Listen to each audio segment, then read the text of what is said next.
he also has a pretty difficult time contesting like Ram at round start because her buttons are just so big and it covers like, you know, they just cover way too much space. Yeah, Mr. Third Eye already representing really good options so far though. Flicked the first sword explosion, so representing very early. That's not going to be an option he's going to let Automation get away with. And there's a great reset to get it rolling here. Yeah, right off the start, we're going to get right up front. The counter hit had to burst off of that. Garuda would have done so much damage, but you're seeing that Automaton here is just playing like this really strong footsies game. You know, he doesn't want to go in too close against Potemkin.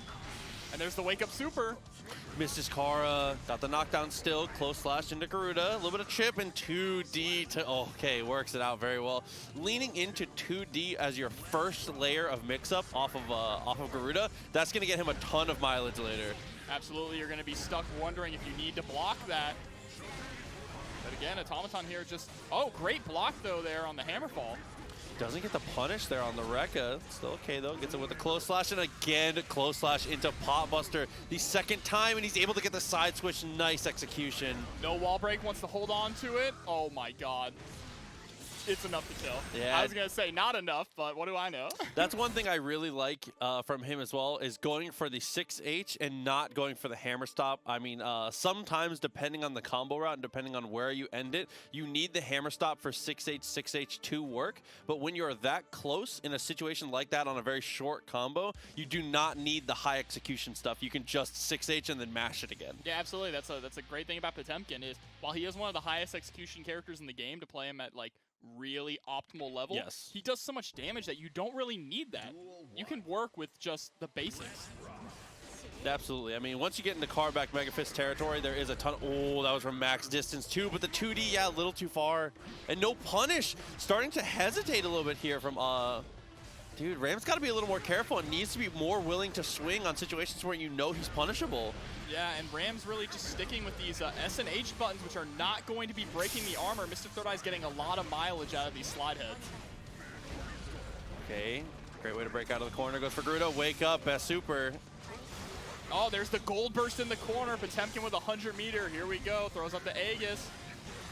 That's the RC. You want to do is, yeah, I was going to say, if you can't optimize for the kill there, you want to do the combo that takes the longest amount of time so Aegis can catch up to you. There we go. Round start slide head. You see Third Eye is starting to really pick up that Automaton's not throwing out these quick buttons, not breaking the armor, and it's been all Mr. Third Eye so far. RC's forward. Is it going to be enough to kill? It's going to be very, very close, even if it doesn't. Yeah, it does. Okay. Yep.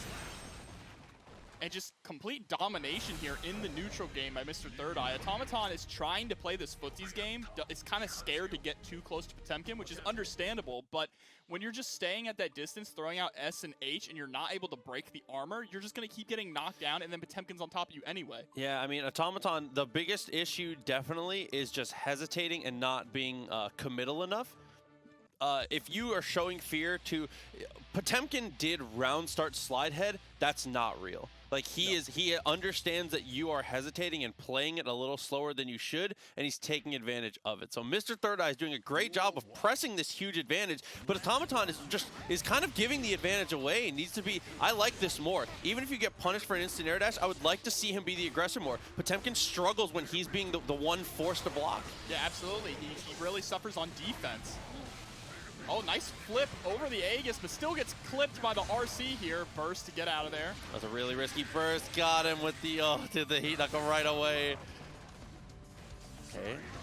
All right, gets the knockdown with the slide head. Tries to go for a 6H, doesn't get anything. Slide head, anti-air, the classic. I feel like I see that so often. Yep, and here you are. You're starting to see Automaton is starting to use these IADs more to get in. That is smart, but gets put to the corner. Not for long, though, with a wake-up super. He's going to be able to safe jump that, absolutely. Dashed backwards, 6P, didn't get a follow-up. That's okay, though. Look for the 2D, and nice jump over the fireball.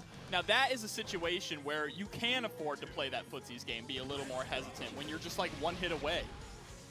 Yeah, you have to establish a lead against Potemkin here. Megafist gets the knockdown, though. Garuda just from max distance. 2D for the knockdown, continuing to apply that good pressure. Yeah, and I like that Third Eye noticed that Automaton was starting to do IAD more, so he just Megafisted forward to catch the IAD, and Mr. Third Eye is going to go ahead and take this 3-0. All right, here we go. We got the Gorilla matchup going on here. I'm not even going to attempt to pronounce that either of these names. Soul versus Leo here. Yeah, we have JayRain coming through. So doing a great job of pressing the advantage early on with the PRC. Look at the damage. It doesn't even get the wall stick. It's just able to reset.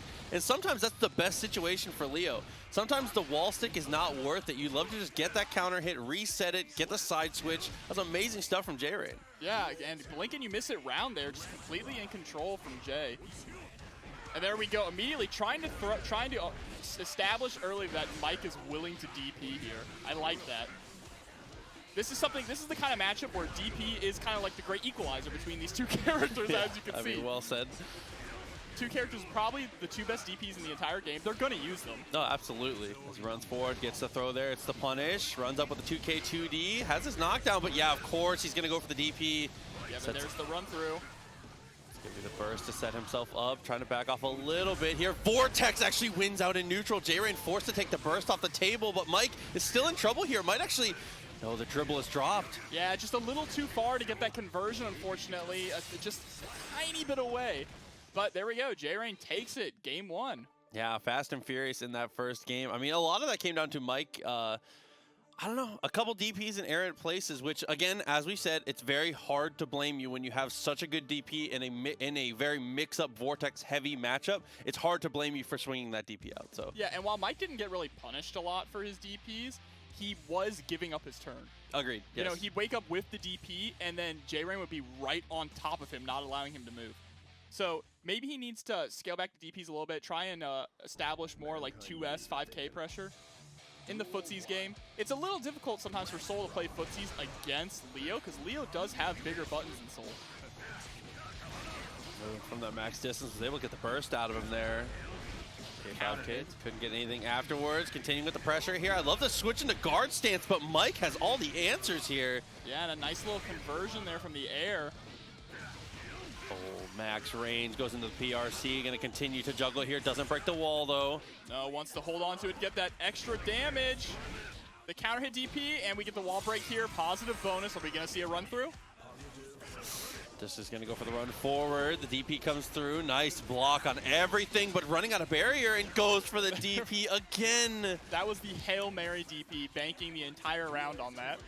That's a good read from JayRain, though, to be able to hold back. I mean, that's something we talk about quite often is when you're playing a Vortex character, sometimes the hardest thing is knowing when to come up for air, and JayRain has shown he's got a pretty good range on the oxygen gauge. Absolutely, and we already have an early positive bonus. Run up 2D. Just knock him down. Oh, and baits the burst there. And so smart to know the burst was coming on a blocked normal. I mean, Mike was just feeling the pressure at that point, and JayRain had his finger on the pulse, just was so aware at every stage of that. Yeah, absolutely. He knew Mike was scared, so even if Mike didn't burst, he still gets that pressure, that unstance pressure, which we've seen from so many great Leo players. It's just as scary as back turn pressure. Agreed. I mean, that is like the strength of a Leo player. The easiest way to pick out a fantastic Leo player to me is they are so fluid in their stance cancels that if you did not know Guilty Gear, you would not know that Leo had stances. Yeah, that is definitely the key to being a strong Leo, I think. Obviously, there's more to it than that, but like one of the standout performance things is being very fluid in the way that you swap. Yeah, one of the key things in those, like, when Leos do that unstance pressure, it allows them to get that 2K and go low again when you're expecting the overhead to come. Yes. Because they're just doing, you know, K, S, H.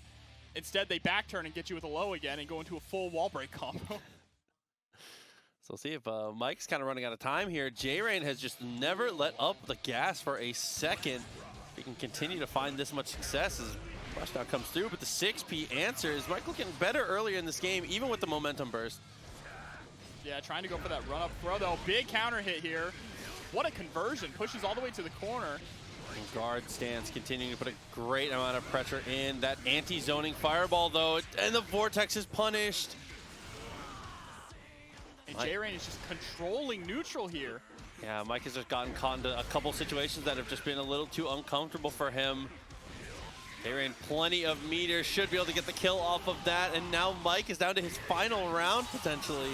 That was actually a really good option because instead of going forward with the combo, he immediately went into super to try and negate however much burst Mike would get back. He wanted to end the round without allowing him to get any more burst back, which is a really smart decision. And look how it's paying off now. Already 50% HP and he just got his burst back. I love that bait there, going in for the gold burst. PRC gets his knockdown, but can't convert farther. And JayRain knew he was charging the flash kick. All right, trying to throw out that 6H to play this footsies game. Gets him with the JS. Oh, love the little staggers. And that is the strength of the way that JayRain has been playing it. At every point, one of the things we critiqued the most about the way Mike was playing the matchup. That's like the Galaxy Brain level stuff. But we're getting into our next game here. Giovanna versus Anji. Smuggles versus KidFrost here. Yeah, Smuggles has been very impressive every time I watch them play. KidFrost on the Anji. Not a great look so far, but it's mostly just Smuggles has done a great job anti-airing, always keeping himself active and neutral. He wins a positive bonus of 50 meter for his trouble, and that is an amazing reaction. And the jump too to bait out the throw. You see, Giovanna is one of those characters that establishes the classic Guilty Gear mantra of when she's winning, she makes you look like you don't know how to play the game. Yeah, it's definitely just one of those things. It's how the character kind of functions. I mean, jump cancel on so many normals, plus frames on so many different situations. Good from KidFrost so far, though, to get out of the corner. And the first time he throws the fan, Smuggles gets out of the corner. Yeah, but second time, he anti-airs it. KidFrost was ready the first time with the DP, but this time, unfortunately, gets punished really hard, straight into a wall break here. Positive bonus. Yeah, really, really good knowledge from Smuggles. BRC forward, BRC back. I love the spin forward and gets the throw. Yeah, knowing that Giovanna's hitbox lingers so long and spinning into it very late was a great adjustment on KidFrost's part there. YRC gets the cross up. Not quite able to block the burst, though. Fujin whiff. 6P, what a great anti-air.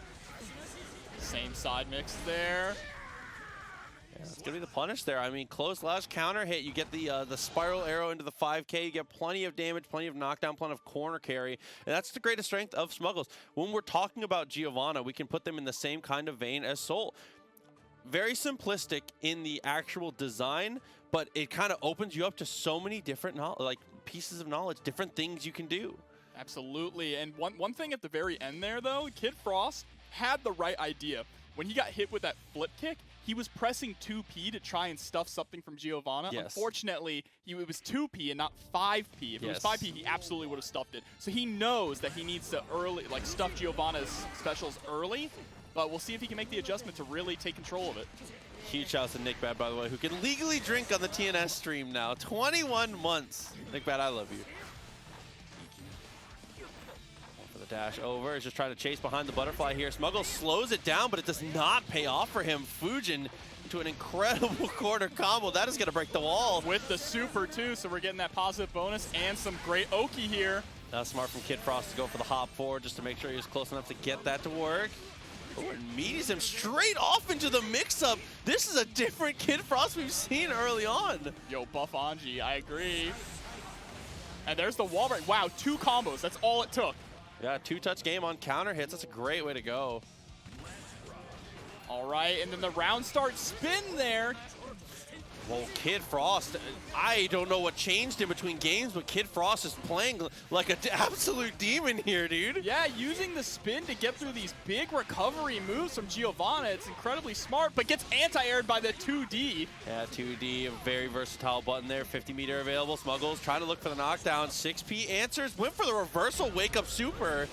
I like that, though. He saw that Giovanna whiffed while he was down. Oh, the fast RC there. But yeah, he saw that Giovanna whiffed and didn't get the meaty, so he tried to wake up with super, hoping to catch like the last hit of her kick. I agree with that. That was a really interesting choice. That and KidFrost putting out a pretty decent respect mix-up there. Starts the overhead and fast RCs lows. I mean, that is a mix-up that only works if you know that your opponent is smart enough and has the reaction time to be blocking that early into your overhead animation. Absolutely. Like doing it late makes a lot of sense, but like doing it that early, you put a lot of respect on Smuggles' name. Bro, overhead into fast RC low is like some Aaron Black stuff. Really, really cheap. Fujin jump forward. He is able to get out of the way. Fujin to the fan, third time. KidFrost has done the fan follow-up 3 times and has lost a quarter of his life bar every time. Yeah, Smuggles is not allowing it to happen, and there we go again with the great conversion off of the air dash too. So he has officially lost a full round in terms of quarter life bar at a time off of that fan. That is a really unfortunate situation, and Smuggles continues to press the advantage here. But wakes up with his own throw. Incredible backdash there from Smuggles. Say very brave there. There's a lot of things KidFrost can do there that beat the backdash out, but Smuggles had the confidence to go for it. Yeah, and I like that KidFrost is finally starting to change it up a little bit, but there's the counter hit on the attempted throw. Oh, and gets the reset here. Was intentionally not trying to break the wall. Tried to go for the fuzzy stuff. Doesn't get anything afterwards. PRC and waits. I love that. Yeah, KidFrost was expecting an air throw. 5 for 5. Yeah, every single time. You've got to take fan out of the equation here. Smuggles has shown it's not an option. No, absolutely. I mean, it's so easy to call out too. The moment that you see Anji's feet leave the ground, that's when Smuggles just hits up forward, and a button. And that is a easy 50% of your health, and it is not working out at all for KidFrost here. He has owned an alligator and a fan boat to drink in Florida. I mean, to be fair, if you just count the alligators in the ponds in people's backyards, I would say 50% of Florida owns an alligator, to be fair. If you just count the ponds or drink from the ponds, I think that's just drinking alcohol anyway, you right? just are an alligator at that point. 2-1 here for Smuggles. Again, trying with that round start spin here. Very late on the hop forward. I like that, actually. KidFrost doing a good job of just kind of mixing up timings now. Yeah, and Smuggles knowing that once you block the butterfly, the smartest thing to do is just jump into the second hit, get it over with. For the jump back, didn't work out. Close slash into the mix-up. 2S actually got him out of his backdash. Yeah, got a tumble and PRC to keep the pressure going. And look at these 6 Ps to just stuff Anji's buttons. Good blocks, plus frames, dashes forward, reads the backdash. Smuggles is doing such a great job of tracking down these defensive options from KidFrost. KidFrost is making pretty decent defensive choices. It's just all defensive choices look bad if the opponent knows they're coming, right? Smuggles is just guessing them out. Yeah, and Smuggles finally made the adjustment, saw the hop, and jumped back to not get thrown. Smuggles here also on set point. Oh, that air throw might be the nail of the coffin. Okay, no, still fighting out. Just able to get the burst out. Yeah, burst to maintain corner positioning against KidFrost here. There's the fast RC, building up that risk meter. Unfortunate drop combo there from KidFrost. Could have turned things around. But picks up with a new combo anyway. Gonna get the wall break into super. Okay, yeah, it does break the wall here. Just a quarter of the life left. Anything will do it for KidFrost. Gets the throw. I love that. I love the OTG into hop. KidFrost staying in this fight. Oh, uses the fan that time to punish the whiff punish the 2D rather. Spins through and gets another counter hit. Jumps forward for the reset. Tries to go for a frame trap there with the jump forward.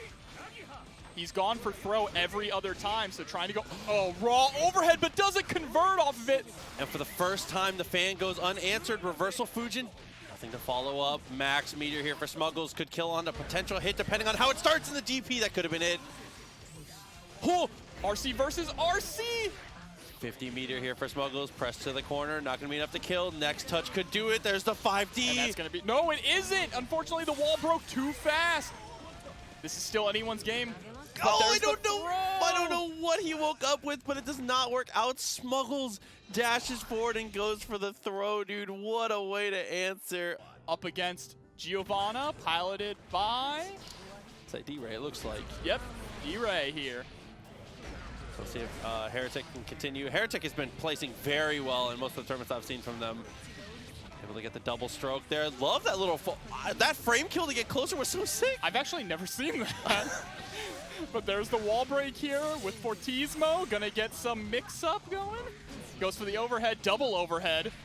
Oh, and that is just the Eno classic. Eno is definitely in the same vein as Giovanna, where sometimes you lose a round to Eno, and you didn't really get much data about what happened. No. She 6P'd one of your jump-ins, or 6P'd like an attempt to poke, and then she high-load you until you just didn't, until the game was over. And that is the potential situation here for deraY. Yeah, sometimes the right answer against Eno is just block right, stupid. That's really hard. And again, another Fortismo wall break. Look at the damage. Goes for the overhead this time and backs up. Yeah, I was waiting for that burst there. deraY continuing to hold on to it. Spends it late, though, and that's... We talk about this all the time, and I hate to sound like a broken record, but I would rather see deraY burst there and do a bad burst than not use it and just die. So 100% of the time, I think that burst is okay from deraY. Potentially could have used it earlier, but once you get to that last hit situation, you kind of have to spend it unless you have like a soul read that they're going to try and drop their combo and try and bait it. Absolutely, and I mean, hereticMAGICMAN just playing so well, running Eno's game and not allowing deraY to really get anything started. The very first game, you saw the moment that deraY got anything started, Heretic early bursted and took control for the rest of the set. But we're going to see another early burst. There's the backup there from deraY, expecting the early burst yet again. Yeah, but giving too much space to try and bait burst. A wise man once said, don't give up damage to try and bait burst. And yeah, it's going to pay off there. hereticMAGICMAN, there's the counter hit and the stroke. The burst timing actually sends him out of the corner, but deraY sends him to the other one. Yep, and using those plus frames to their advantage. But hereticMAGICMAN going to go ahead and turn this around. Pushing all the way to the other corner. BRC, unfortunately, a little too late. Here's the pickup into the wall break. Yeah, the BRC wasn't enough to be able to get the slowdown and get you enough time for the 6P now. So at Pixel Life goes straight in for Spiral Arrow, but Heretic was already backdash length away. Yeah, and just immediately threw up that 2K right when they saw it. All right, nice punish there, but flips and puts themselves in the corner. They definitely did not mean to do that, but that's all right. Still manages to keep the pressure going. Yeah, ended up really, really sick there. Went for the overhead again, continuing to apply great amount of pressure, and no! Yeah, Canadian burst. Burst way too high. Oh, I mean, that is a general rule of thumb in a lot of anime games. It's very scary to burst above a normal jump height unless you know for a fact it is like a guaranteed burst point. Oh, man. We'll see. As we get back into it, looks like we are good to go here. So it's going to be hereticMAGICMAN. I do believe resetting this at 2-0 now. deraY back into it. Going to try and get that momentum rolling. Again, deraY hasn't really been able to get much going at all. Ooh. Yeah, had to early burst. Did not want to give Eno any leeway here. Again, an early burst from hereticMAGICMAN. hereticMAGICMAN does like to early burst. I mean, as a character like Eno, who's third lowest health in the game, you absolutely need to get your game plan running and your momentum, so it's worth it. I will say one thing I do not like is that I think that deraY needs to be a little more careful about how he's using flip kick. Eno's, as we've said, a character that does not want to be playing defensively ever, wants to be trying to go for the maul, is going to do anything they can to get out of that situation. So if they have 50 meter, they're going to super on flip kick, and if they don't, they have one of the best 6Ps. So yeah, they're just going to swing 6P. And they get a lot of bang for their buck when it comes to conversions off of their 6P too. But hereticMAGICMAN just running through deraY right now. And this might be over with one more mix-up. Goes for the low option. Went overhead every single time. And then finally went for the low. But it's going to be Wafe up against Osmosis. Osmosis Jones here? Yeah, I mean, one really tough thing is that you might get sent to training mode by Osmosis if he gets that clean hit. I mean, Zato is a character that can definitely play a one-player game if you're not careful. Yeah, and already on the very first fan jumping out of it. So that is great awareness there early on from Osmosis. And no, you don't want to burst that high. Gets the conversion here in the corner. Gonna get the wall break with the sword. Refill Eddie. Yeah, this is pretty much the best possible situation here. Can summon and make him block one pierce for sure, but instead greeds out and goes for the frog. And a big super jump into there, straight into the throw. Into the next one here. Osmosis did a great job there restabilizing. Wafe had a great lead early on, but yeah, it's going to burst early on this one. Just wants to send him full screen. Yeah, Wafe got caught trying to 6P the frog there and is going to pay. Pushed all the way into the corner. There's the command grab. Got all the Eddie gauge back. He's going to wake up with far slash, continuing to apply a good amount of pressure here. Tap 5D, and I say it all the time. Zatos don't even need to use layer 7 because layer 2 still works, man. Tap 5D, the god. Zato taps 5D more than any other character in this game, honestly. Drops the combo, but that's okay. Maintains corner positioning. Good block there. I love the use of FD. Trying to keep himself safe. The 2D for the knockdown. Dashes past the frog. A great decision. Wafe made all the right decisions, and then Osmosis just runs up and command grabs him.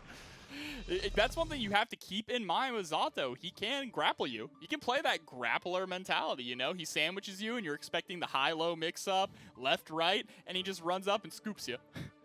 The Giovanna player, we've had Smuggles, and we've had deraY so far. We're the 2 Giovanna players that have come up. Let's see if Wafe is a player that we've seen consistently make it incredibly far into the bracket here. So we'll have to see if Wafe can bounce back here. If Osmosis can continue the pressure here. Osmosis has been very impressive in a lot of these heads-up situations, even using Drunkard to not only stop Anji, but also reflect the butterfly. Yeah, so close too, and there's the 5H. Osmosis just controlling neutral here with Eddie, completely locking down Wafe into the corner. There's the overhead, no conversion though. Blocks the tap 5D, still is able to get the counter hit and the knockdown. Tries to go for the low crush. Oh, the breaking the law backwards into 6P. And we swear, Wafe is a wow! Okay. Fast RC down into command grab. Osmosis playing out of their mind right now. And there's the clap. Oh, the round of applause, dude. Such a tough situation to deal with there for Wafe. And Osmosis continuing to roll here. Trying to spin through Eddie here. All right, Eddie's dead. This is Wafe's chance, but the burst there from Osmosis. Getting sandwiched, moving Eddie backwards to avoid the burst, but runs out of Eddie meter anyway. Plus frames, continuing to apply pressure, goes for the PRC. Uses that spin for a good amount of damage extra on. I like that. Wafe holding onto the corner and holding down back after throwing out the butterfly to bait out the YRC. Great stuff. So Wafe, signs of life here. Has got to keep the momentum up though. Yeah, Wafe's starting to make these adjustments, figuring out how to get through Eddie. There's the IAD over Pierce. Ooh, went for the spin. Spin has not been touched on the guard point a single time yet. If I couldn't block the double overhead here, meaty invite hell. The block string is going to last just long enough for Eddie to get back, but he's still able to jump out and find his hit. YRC potentially coming. Yeah, great YRC point there after the Fujin. Yeah, and something you mentioned earlier about how spin has never been hit until just now, that is just a testament to how Osmosis is not willing to press. This man holds down back until he finally sees an opening. And the gold burst.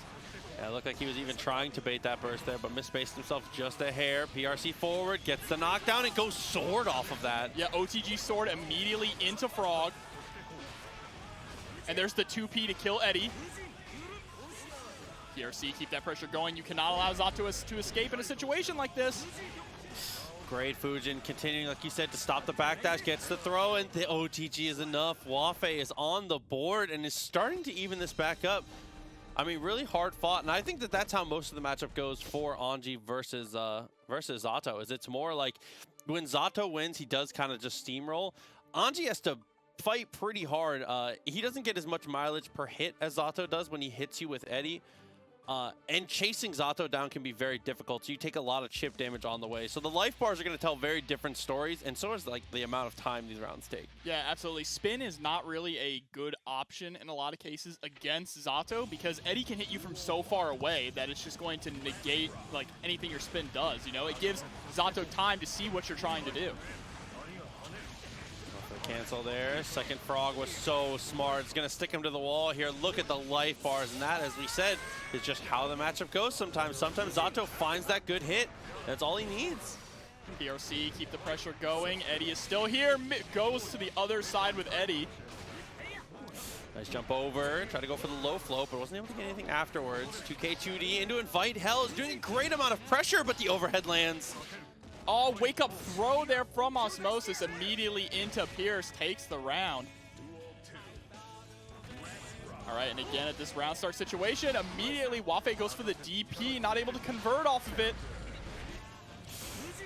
Nice block. trying to get any inch they can take. Oh, whiffed air throw, so unfortunate there, and pushed into the corner now. Yeah, had a great idea on the air throw. Seems to go for the butterfly, but Drunkard again is just a perfect answer to that whole situation. Anti-airs and reflects, and then the throw oppose, a mix-up as old as time. Gonna break the wall with sword and get this Oki pressure, push closer to the other wall.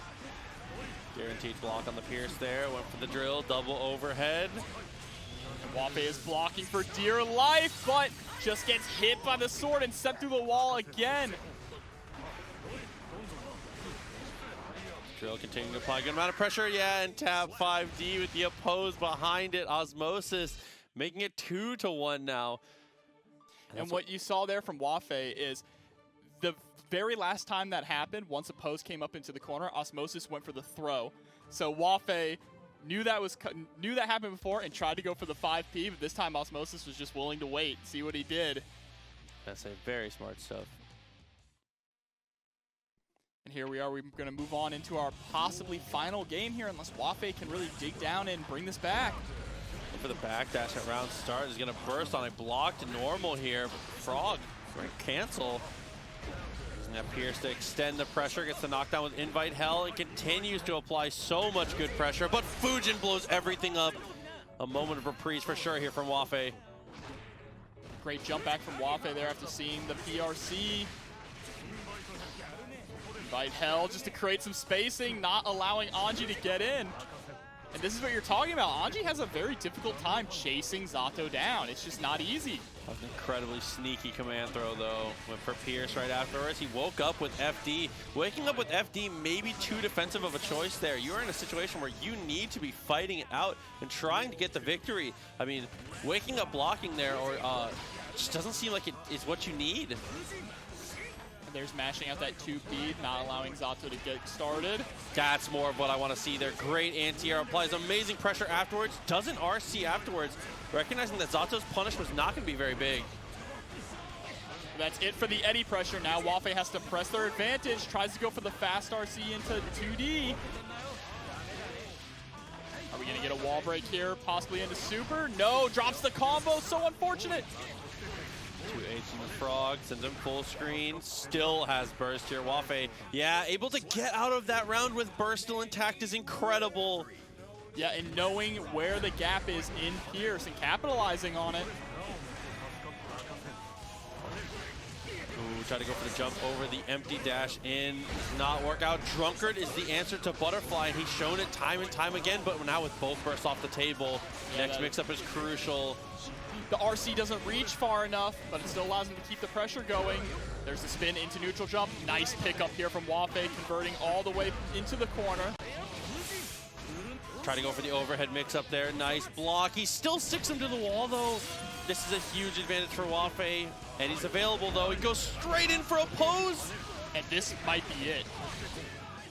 No! Unfortunately, the second hit of Frog broke the wall just a little bit early, not allowing Osmosis to get the super off. YRC pushed him away, has meter still, Fujin into the low. Got him low, didn't have a follow-up, but still gets the run-up, and that is going to even the set count up now, taking it to a Game 5. Wafe, as we said, Anji's rounds are a little messier just by virtue of the matchup between these two, so damn, dude, a lot of mental fatigue on both players in these games that Anji's able to take. Yeah, it is absolutely an uphill battle here for Wafe, but they are really making smart adjustments, smart conversions, capitalizing on some of these big gamble hits. And now we're into our first Game 5 of the night, with two very fun characters to watch, too. Yeah, matchup that we don't get to see as often. Very excited to see how these two close it out. Very impressed with the play from both Wafe and Osmosis so far, but Wafe up the block, up. Oh no, this is so much damage. Takes your soul and your life here. Dude, so with that amount of life left, looks like we're going to be potentially headed on to the next round here unless Osmosis can find a huge hit. Wafe didn't even spend the meter for the super because they were so confident with the amount of damage that they did that they're going to take this round. Look at the risk gauge, though. Next hit will kill, and that is an air throw. That is enough, and Wafe dominating the first round. Osmosis, let's see that change up. I'd love to see a final round here. Yeah, that is the most dominating round we have seen from Wafe yet, and there's the 2P spin through the 2S. Gets the wall bounce with the JD. Wall break here. Yeah, JD so clutch in that situation. For the swing, anti-air straight away, but couldn't get a full combo afterwards. That is an amazing extension. He's gonna kill him. And that's it with a perfect? No, not quite. But wow, that final game, something just changed in Wafe. Just turned it on and said, all right, no more playing. Safety in neutral with how in and out you can play. I think you don't have either of those against Leo. As we see here with the dash of 2K immediately going into knockdown. Not only that, I mean, we feel like a broken record when we mentioned it, but Leo's DP will hit those flip kick cross-ups if Leo is ready for it. I won't stop talking about Leo's DP. Leo's DP is committing war crimes. And speaking of it, there it is, RCing to keep himself safe. That's such a good YRC from Smuggles, though. Even with this knockdown afterward, gets the throw on the run-through, repping early that is not a viable option, and then the air throw to stop the dash through. That was clean. Clean there from Smuggles, taking that round. Oh, gets the counter hit on the close slash. Here's the wall break with the spiral arrow. Smuggles looking to find one more 2K 2D from JayRain, though, and there's the wake-up super, and it works out. First time he shows it. In the 5K straight into roundhouse to take the round here. Dude, Smuggles looking really strong. I mean, we talked a lot about Leo DP, and we talked a lot about being a tougher matchup in neutral for Giovanna. Smuggles making us look like we don't know what we're talking about there. Had firm control in a lot of those situations there, and JayRain just never got a chance to get the stances working, never got a chance to really threaten with that far slash. Smuggles was just always keeping it. If Leo wants to always be at like a character length and a half away, Smuggles did an amazing job of never being in that range, always closer or farther. Absolutely, and Smuggles definitely feels comfortable in this matchup. But here we go, JayRain finally starting to get something going, but the early burst there from Smuggles trading with that massive 2D that she has. Yeah, I really, really like that. After the 2D there, there's no reason not to DP from JayRain. Yeah, if you have the meter to keep it safe, all you're going to do is allow yourself to keep the pressure going. Yeah, he saw the 5D and wanted to go for the burst there. Smuggles, 2D from max distance. One of the most disjointed buttons. Oh, there's the counter hit. Great conversion here from Smuggles. Holds onto the corner, plays patiently to try and bait out the DP. PRC and reacts. Oh, and that was incredible from Smuggles. Gets the, puts him in block stun. PRC's forward, sees the animation of blocking had changed, knew something was coming, and knew the throw was going to be fast enough to punish it. Yeah, especially if Leo tried to go for, of course, that DP yet again. But here's some throws from JayRain. Crosses over into the corner to get the mix. PRC got the knockdown, kept himself back turn. There's the overhead. Burst is available from Smuggles, but I don't expect to see it. Yeah, it's going to give the round away, and for good reason. Yeah, and that is the Leo blender. Cross up overhead, cross up low. You have to be careful. Goes for run through after blocking the plus frames there from Smuggles. Yeah, that was pretty brave. Trying to steal turns in the craziest ways. I like that.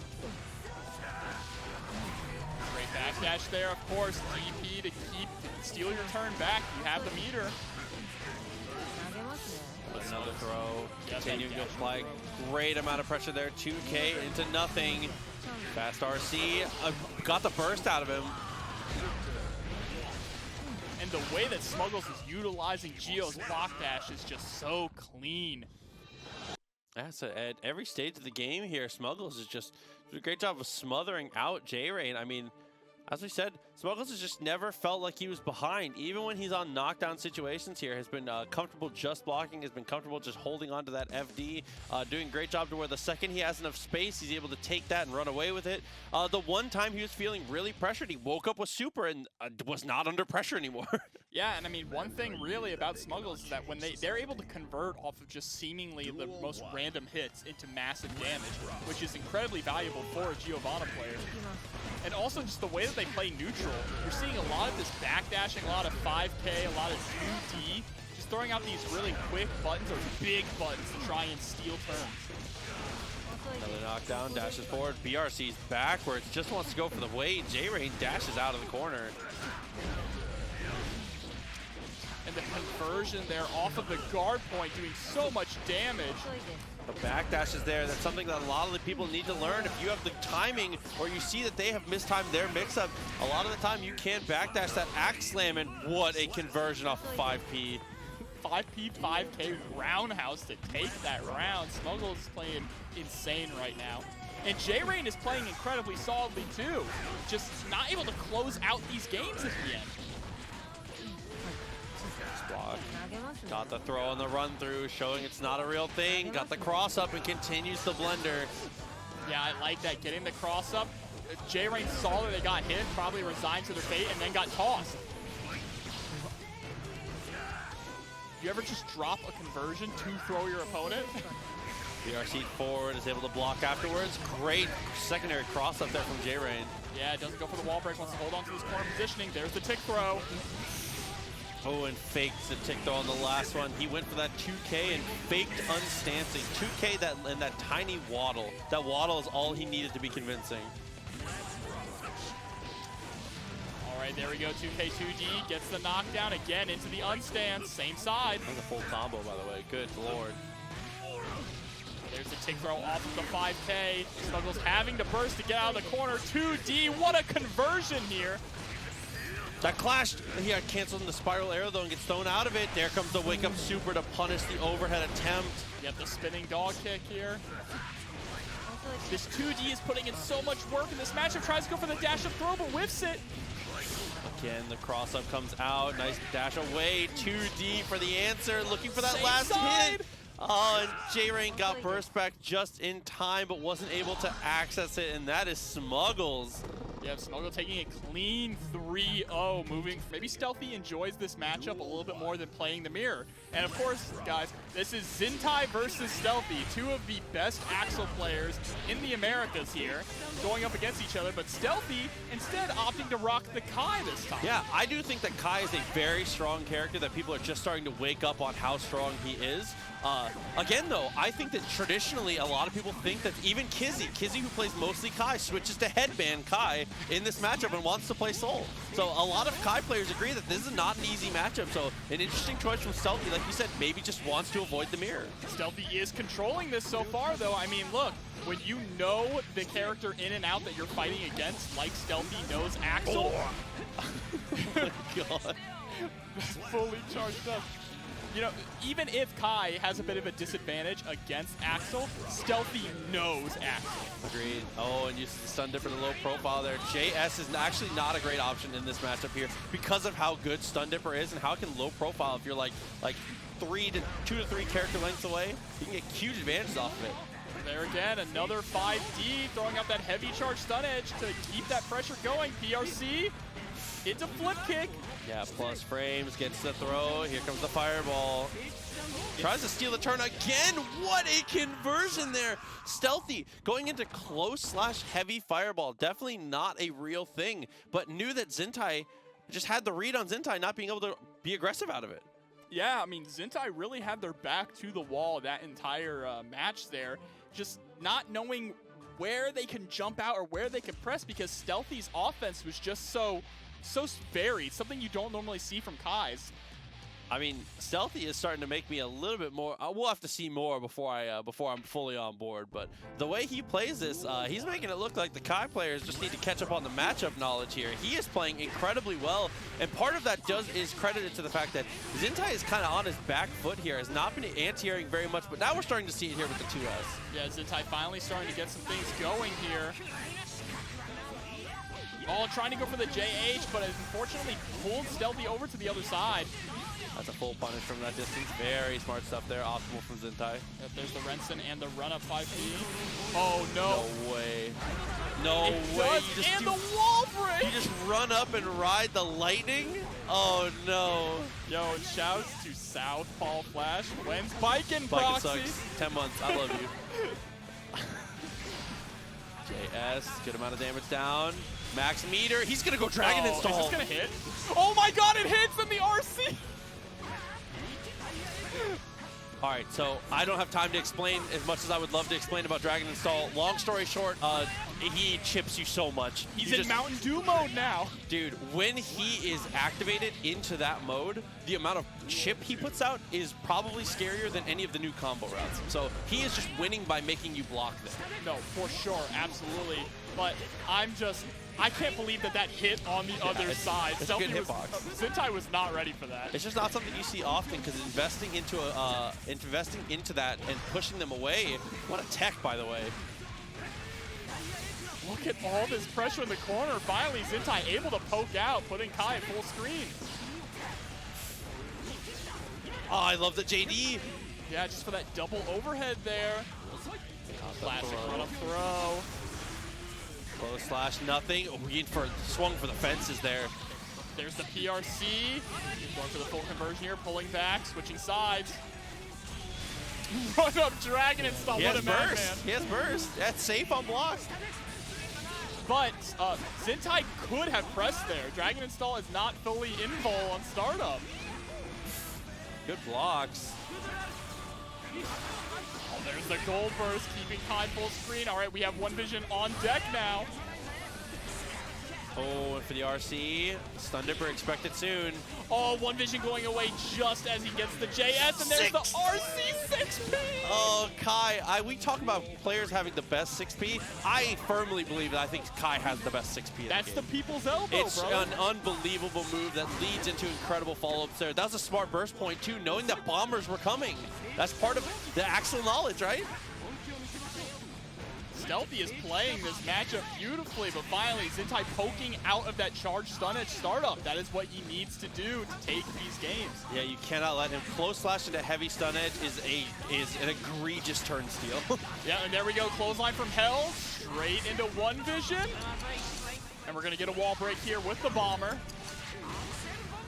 I say Kai is definitely in the easiest weight class, I would say, of characters to convert that combo onto. Round start? Able to block it and get the punish with the far slash. I was really nervous. He input ride the lightning and I was like, hold up. Stealthy's Kai is cracked out, man. Oh, dude. I mean, Stealthy is just playing this more aggressively than I think I've ever seen any Kai play it. I mean, a lot of Kais, they will like kind of play mid-rangey, a lot of like 2S type of stuff, trying to abuse the new buffs. Your new fireball is very strong if you can find places to slide it in. That and like the jump fireball, sometimes you can throw it at angles that Axel can have problems with. He's not utilizing any of that. He said, I'm going to press close slash, and I'm going to see what you're going to do about it. He's playing like Soul. He's, honestly, yeah, he really is. Duel 1. Right, here we go. Again, at this round start situation, immediately flip kicking. I imagine flip kick would catch jump back JS too. Went for the punish, but didn't go for the full punish there. Looked like he was trying to bait the burst out. Yeah, absolutely. And Zintai, I think, is mostly stabilized at this point. I think Stealthy mostly just caught him off guard with the way he was playing it. Zintai, like we said, is definitely looking a lot more himself in this match now. Yep, and there's the One Vision confirm off the counter hit. JS gonna get the wall break with the bomber. Drops it with the 5K, just a little too heavy. Yeah, see, that was the startup of Dragon Install, so that's what happens if you swing. If he reaches towards his face, it's always the startup of Dragon Install. Yeah, Dragon Install, not fully invincible. It would be kind of sick if it was, though. It'd be I wish. I really wish. There's that close slash again. Good blocks. Pushes a little too late, though, and is forced to use his burst for the trouble. Yeah, and that is not safe. Great punish there from Stealthy. Trying to go for the Kai special, bursting to keep the corner here. Oh, love that low profile. Was able to crouch. Stun Dipper, PRC, max damage here. That actually is not the correct combo. You need to go 5K, 6H. 2H does not work very well after PRC Stun Dipper. No, absolutely not. I mean, you saw the combo immediately drop. You have to get those wall bounces when you're in the corner as Kai. Oh, Zintai no. fighting back here. Might lose this round off the missed optimization of the combo there.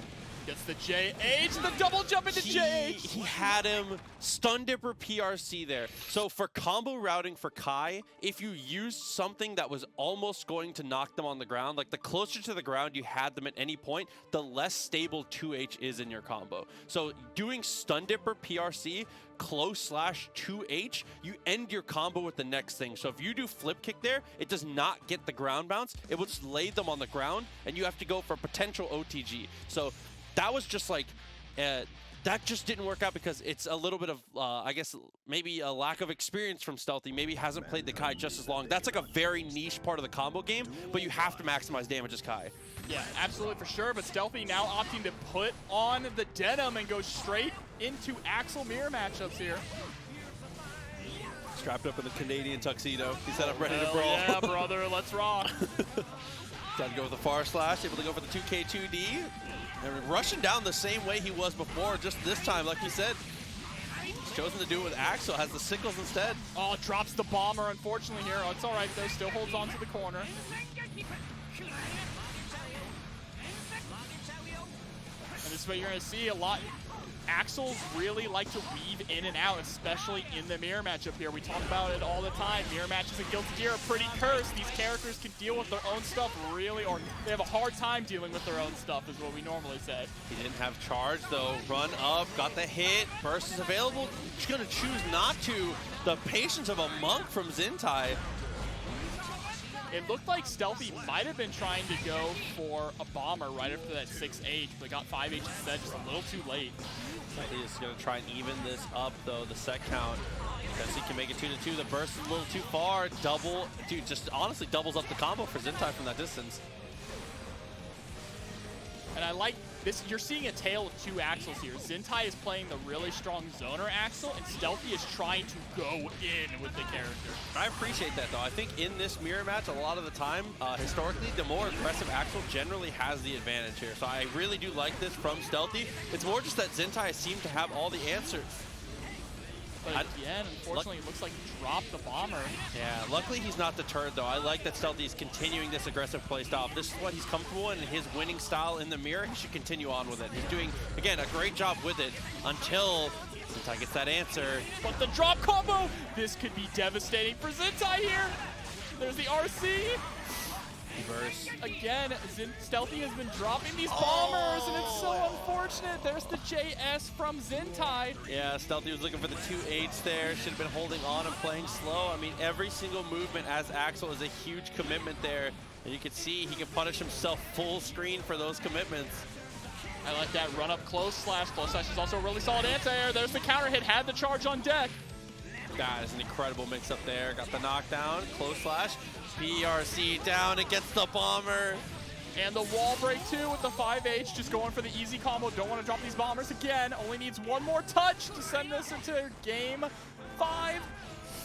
Loves a little spacing there. Playing it very slow. Great block. And he PRCs forward. I love that. I love the PRC forward so much. Whether you're the aggressive or the zoner Axel there, repositioning to keep your advantage and threaten that third overhead is so smart. And that is what takes us to a game 5. Bro, I almost started clapping. Dude, I was ready. We've been in offline mode. I know, I've been in offline mode, so anytime I see something cool, I start clapping. That's me doing backflips off of chairs watching watching Remy play, dude. Bro, that's the American in me. I clap at everything. He said plane landed. Please don't be plane landed clap guy. Yo, I hate that. The credits just ended in a movie. Clap. Oh god, I can't stand it. There's nothing I dislike more than movie's great. Woo! I went and saw Spider-Man. People were clapping in the middle of the movie, and I was shut the Who theater are you down. clapping for? The director ain't there. Yeah, whatever, man. 2-2. Let's see if Stealthy can continue this reign of terror, or if Zintai can keep the zoning up. This is a tough one. Duel 1.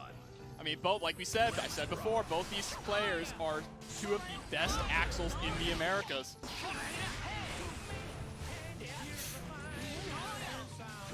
All right, Zintai's starting to play a little more aggressive now. Yeah, you're seeing that change up here. Oh my god, that was a really ballsy choice there to go in for the pull. Oh, the 2S gonna lock down. Thought they might have gone for a run-up throw there, but Zintai just controlling the neutral right now. Putting Stealthy full screen with no health left. Chipp is an answer, but there's the 2H on the run-up. Here we go, potential final round here. That was a quick one from Zintai. And Zintai turns up the heat this time, is the one to be the aggressor at 99 seconds, and now is continuing to apply pressure here. This switch up from Zintai in the final hour might be enough to take this. And there's 2H's here just harassing with these buttons. Run up throw, classic act. Gold burst though. what are you going to be able to spend this meter on Stealthy? Nice block on the overhead. Doesn't get the swing afterwards. Continues to dash up. Looking pretty good here. PRC, nothing to follow up. Stealthy still has 50 meter left too, just needs one clean hit. But unfortunately, Zintai is gonna take it, sending Stealthy to losers. Yeah, 3-2. I mean, Duel 1. All right, we're gonna have Miles in the blue and Yurikov here in the white, running this mirror match. okay, good block on the empty low. And just resets pressure afterwards. Capel actually gets the hit and he gets a throw off of it. Yurikov off to the races here. Pressed him to the corner. He's gonna break the wall early, actually. Yeah, with the 5D here. Both characters backing up at the next round start here. I like the way that Yurikov is using Capel to move around. Dude, close slash, the name of the game. Double cross up though. Now, we talk about it a lot, you know, characters have a hard time dealing with their own bullshit in Guilty Gear. Millia, incredibly powerful in the air, but when she has to deal with Millia falling down on top of her, it can be a different story. Oh, but she has a great 6P and a great close slash to be able to potentially deal with it there. Gets the hair car into the overhead, and that actually is enough to kill. Just enough with the extra wall break damage. Gets the JH at round start, but no conversion off of it. Oh, Miles grabbing the roll through there. I mean, sorry, Yurikov grabbing the roll through from Miles. Fast RC. Yeah, dealt with the fast RC beautifully though. Dashes forward, gets the TK Bad Moon, and dashes across to swap to the corner. And what a conversion here. Roll, throw break.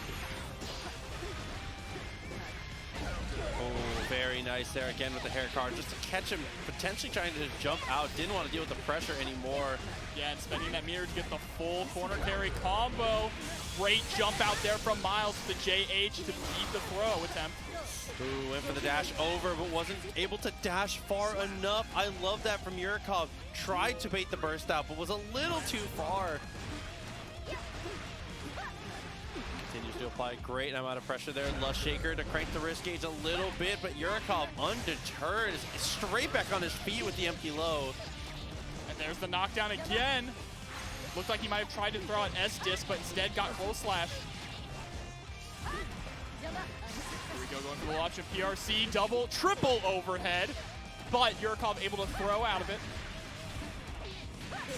Oh, there's a super bro. Actually, great burst point. Yeah, incredibly smart there. RC's forward. Is he going to be able to do enough damage to get the kill? Yes. That breaking the wall does just a nice little chunk of damage that squeezes out those kills.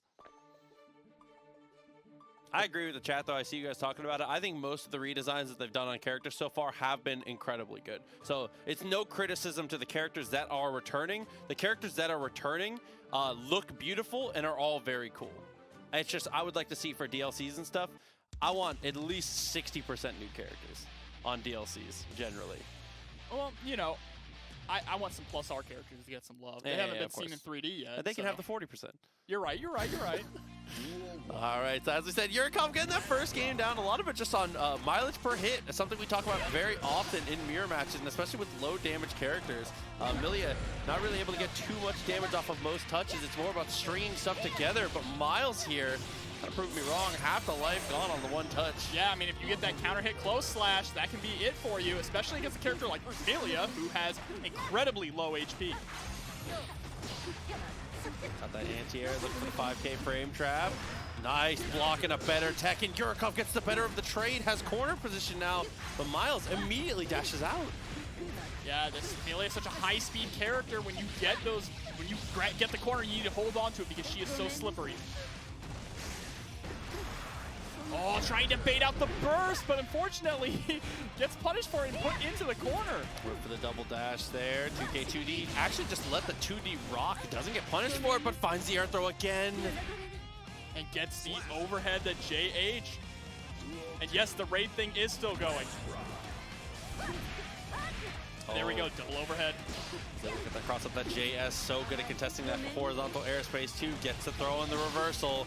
Continuing to apply a good amount of pressure here, but Miles somehow is finding places to get these techs in. Yeah, both of these guys are just teching everything that they throw at each other. they know when each other want to go for the grabs. That's just the knowledge of being a Millia player. You can feel it in your bones. BRC forward. They are committing to the backdash though. YRC pushes them all the way away.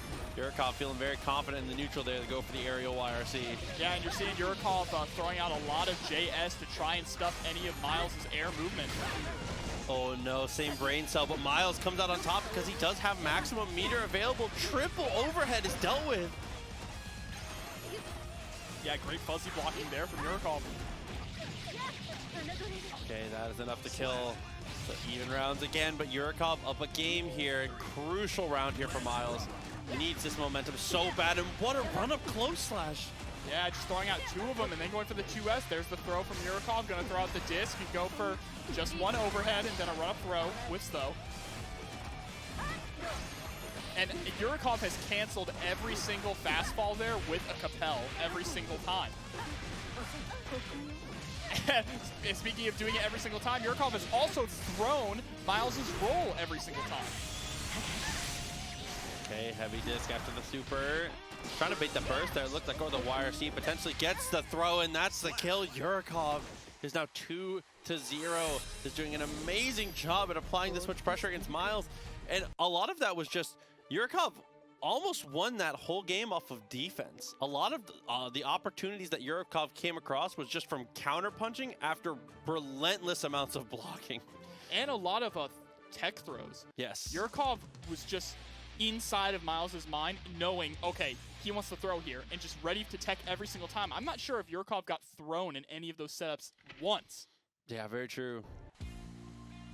But here we go, going into our third game now. Yurikov up 2-0 over Miles.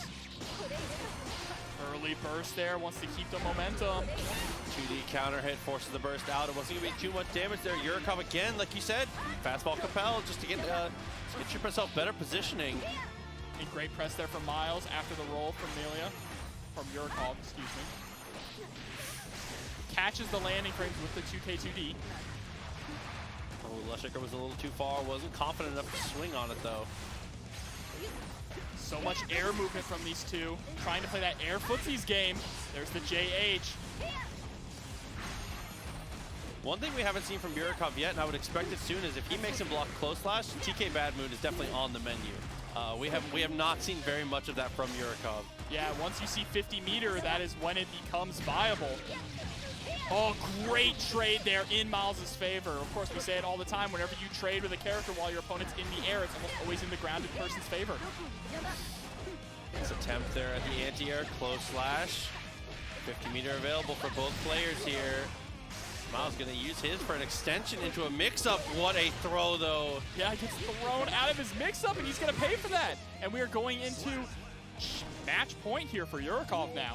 Yeah, Yurikov just needs to find one more knockdown to potentially seal this. Looked for the 6P on the early jump in there from Miles, but Miles, unfortunately, after having to block the jump in, gets the burst out of Yurikov. And Yurikov not letting up on the pressure for a second here. Yeah, we're gonna probably see a burst come out from Miles really soon. There it is. Dangerous place to burst, but Yurikov had already committed to the air dash. Well, gets him out of the corner here. TK Bad Move potential. No, instead is going to use the super. Has the knockdown. One more touch. And just gets him with the cross through. Didn't even have to press a button. And Yurikov taking it a clean 3-0 over Miles. Welcome back, Yurikov. And we're going to see this matchup here. Of course, you know, JakeyTheSnakey going to want to play that far slash range, not letting Smuggles get in. That is where Rams, and you see, every time Smuggles ends a block string, JakeyTheSnakey is backdashing to create that space. Playing that grappler mentality, and first time he throws the sword in the corner, second time as well, just going for the traps here. Is not going for maximum damage, not going for max mix-up, just going for airtight strings here, and Smuggles has fallen for it both times. Yeah, and tried to go for that quick overhead, but unfortunately wasn't close enough. Still, JakeyTheSnakey just only needs one more hit to close this out. It's an uphill battle here for Smuggles, but there's the throw. Yeah, the double dash is a little too ambitious there. I like it because Jakey has been backdashing quite a lot, but going for the chase down there, again, maybe a little bit of an overextension. And yeah, it has been Happy Chaos theme almost every time. Bro, I've been listening to this theme every day, though, so I love it. And there's the roundhouse kick into the corner here. Backdash into 5H, counter hit, spinning dog kick. Look at that health melt. I love that. I love going for the 5K. Once you recognize the wall was about to stick, you just cancel super there in advance. Amazing anti-air from Jakey. Try and bring this back. Has RC. Trying to push all the way to the corner. Smuggles gonna go ahead and spend the YRC to get their turn back. And there we go, fast RC to take it.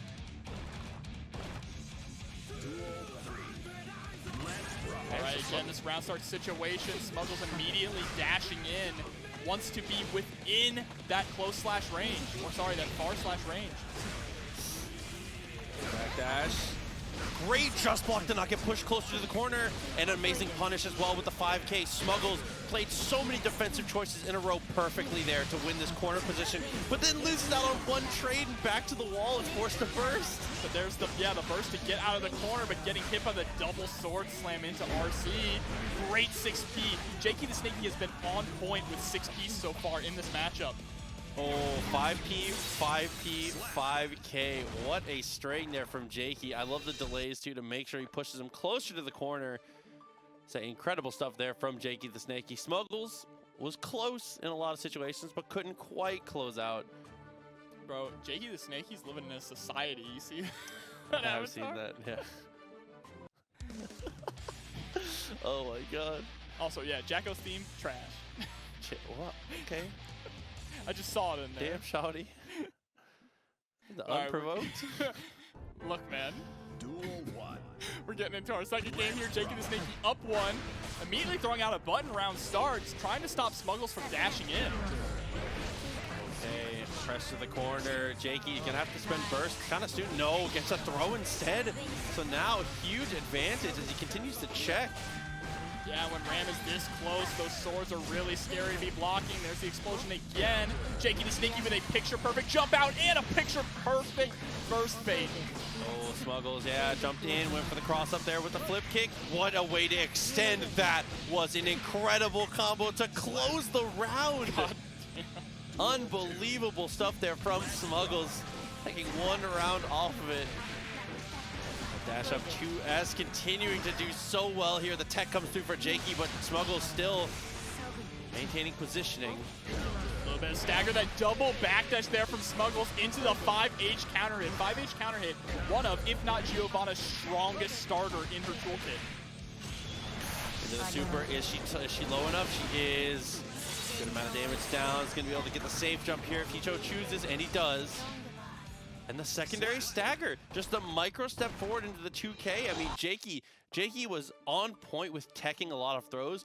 And if a person is very good at and like has been doing a great job teching throws, you know that they're more susceptible to those micro step staggers. Because if they're thinking about the throw enough to where they're landing techs consistently, they are very susceptible to staggers. So that's great game planning from Smuggles. Yeah, absolutely. Smuggles just always making such great adjustments. Incredibly smart player. Even when Smuggles is on the back turn, you'll see those adjustments coming out in very small ways that make a big difference. And there's the round start 5H for a counter hit. That time, you saw the last few round starts, Smuggles has tried to dash in, and JakeyTheSnakey saw that and started pressing at round start. So Smuggles, with the knowledge, just pressed 5H at round start to get that counter hit. Dash up DP, went for the double overhead, got the flip kick. Off the plus frames here, another huge tech from Jakey. BRC forward, gets the huge advantage for it. Yeah, that 2D almost came out. Wake up super, is this gonna be blocked? It isn't. Look at the pixel of life now. Oh, see, like I was saying, a little more susceptible to those staggers. Oh, next it wins. Oh, it gets chipped out by the sword explosion. You have to FD there. Dude, Angel Avenger coming through 6 months. Angel, thank you so much for that. Appreciate you a lot. Hope you're enjoying everything. Good to see you. And there's the throw break, the dash forward, canceling your dash forward into a jump, making them expect that you're gonna go for the throw. Harassing with that JS. ERC backwards, and there's the dive kick, +4 on block. Yeah, I mean, it's definitely a move that a lot of people will forget about, so you will overcommit into Geo in the air, but there's a great 6P. Canceling the first hit of the target combo straight into super. So smart from Smuggles. Duel 3. Again, 5H round start. Smuggles is now leaning into this 5H round start, knowing that JakeyTheSnakey wants to press. Oh! Uh-oh. Hold, hold. Easy. Breathe. Uh-oh. Hold on. Let's hope this is just us. No, looks like It was Jakey on the DC, it looks like. It looks like, according to what it just visually looks like, that looks like a DC from JakeyTheSnakey. We will have to find out. We'll have to check the connection here and see what we've got coming. We'll have production in the TOs, let you guys know what is going on. As soon as we know, you guys will know. But for now, you know the same as us. I'll be honest with you. Yeah, and we apologize, guys. Never panic now. It's never panic now. Always hold. Always hold. Always hold. Diamond hands. Wi-Fi sponsored by Mickey D's, bro. I would kill for McDouble right now. Yo, I McDonald's. would love a McDonald's. I might get McDonald's on my way. Bro, try to get McDonald's after this? Y'all want to go bowling after He said this? no, he doesn't want to know. My bowling ball's not here. We can't. So Jakey has returned. So I guess the big question is, what are we going to do with the score here? What is going to be the decision? I believe the players will probably be talking in Discord here with the TOs to figure out exactly what we're going to do. As I said, you guys will know when we know. But for now, let's assume it is 1-1. Yeah, let's assume they're just going to run it. Mankind We knew will that see they cannot here. change society. It looks like they are just going to Instead of run it. Reflecting on themselves, they blamed the Yeah, I mean, it beasts. doesn't look like they've said too much to each other, or unless they were talking in Discord, so I'm assuming they're just going to be playing it. So until we have more info, we are going to assume this is going to be a 1-1. Yeah, they're running it back. Okay, so it is 1-1 here. They're just going to run it straight back. Immediate dash forward to S from Smuggles. Another one. Just catching JakeyTheSnakey standing. Oh, and that is what I said before. If a player is very good at teching throws, they are so susceptible to those little shimmies, and Smuggles has picked up on that and is blowing up Jakey for these little attempts at teching. All right, Jakey trying to fight back, but there's the YRC to steal the turn. Ooh, but Jakey with the adjustment of his own will go for the 5P that time instead of looking for the tech. Push all the way into the corner here, but again, there's the throw. Smuggles jumping out. One valuable thing I was taught when learning Guilty Gear was if you think they're going to throw, just try and backdash. It's a safer option in a lot of cases if you're not getting counter hit. Yeah, I mean, in this game with the damage being this high, as you can see, you have to be more careful about the defensive choices you make. Defensive choices hold a lot of weight, and just like that, there's a potential two-touch. That's a two-touch game here. Smuggles wins one interaction, baits a burst, and the round is just over. That is 2-1 in favor of Smuggles. Yeah, Smuggles just controlling this entire game. I know I've said that so many times tonight, but it's just so true. What else can you say? Smuggles is absolutely dominating in the neutral game, making kind of insane conversions. We saw that flip kick into the PRC pickup. I mean, one hit target combo into the super. There's been a lot of crazy stuff here from Smuggles. And it's going to be the Happy Chaos. So JakeyTheSnakey is going to swap it up, and he's going to go to the gun. Yeah, so Happy Chaos, a character that relies on so many resources. You know, he has to juggle concentration and bullets.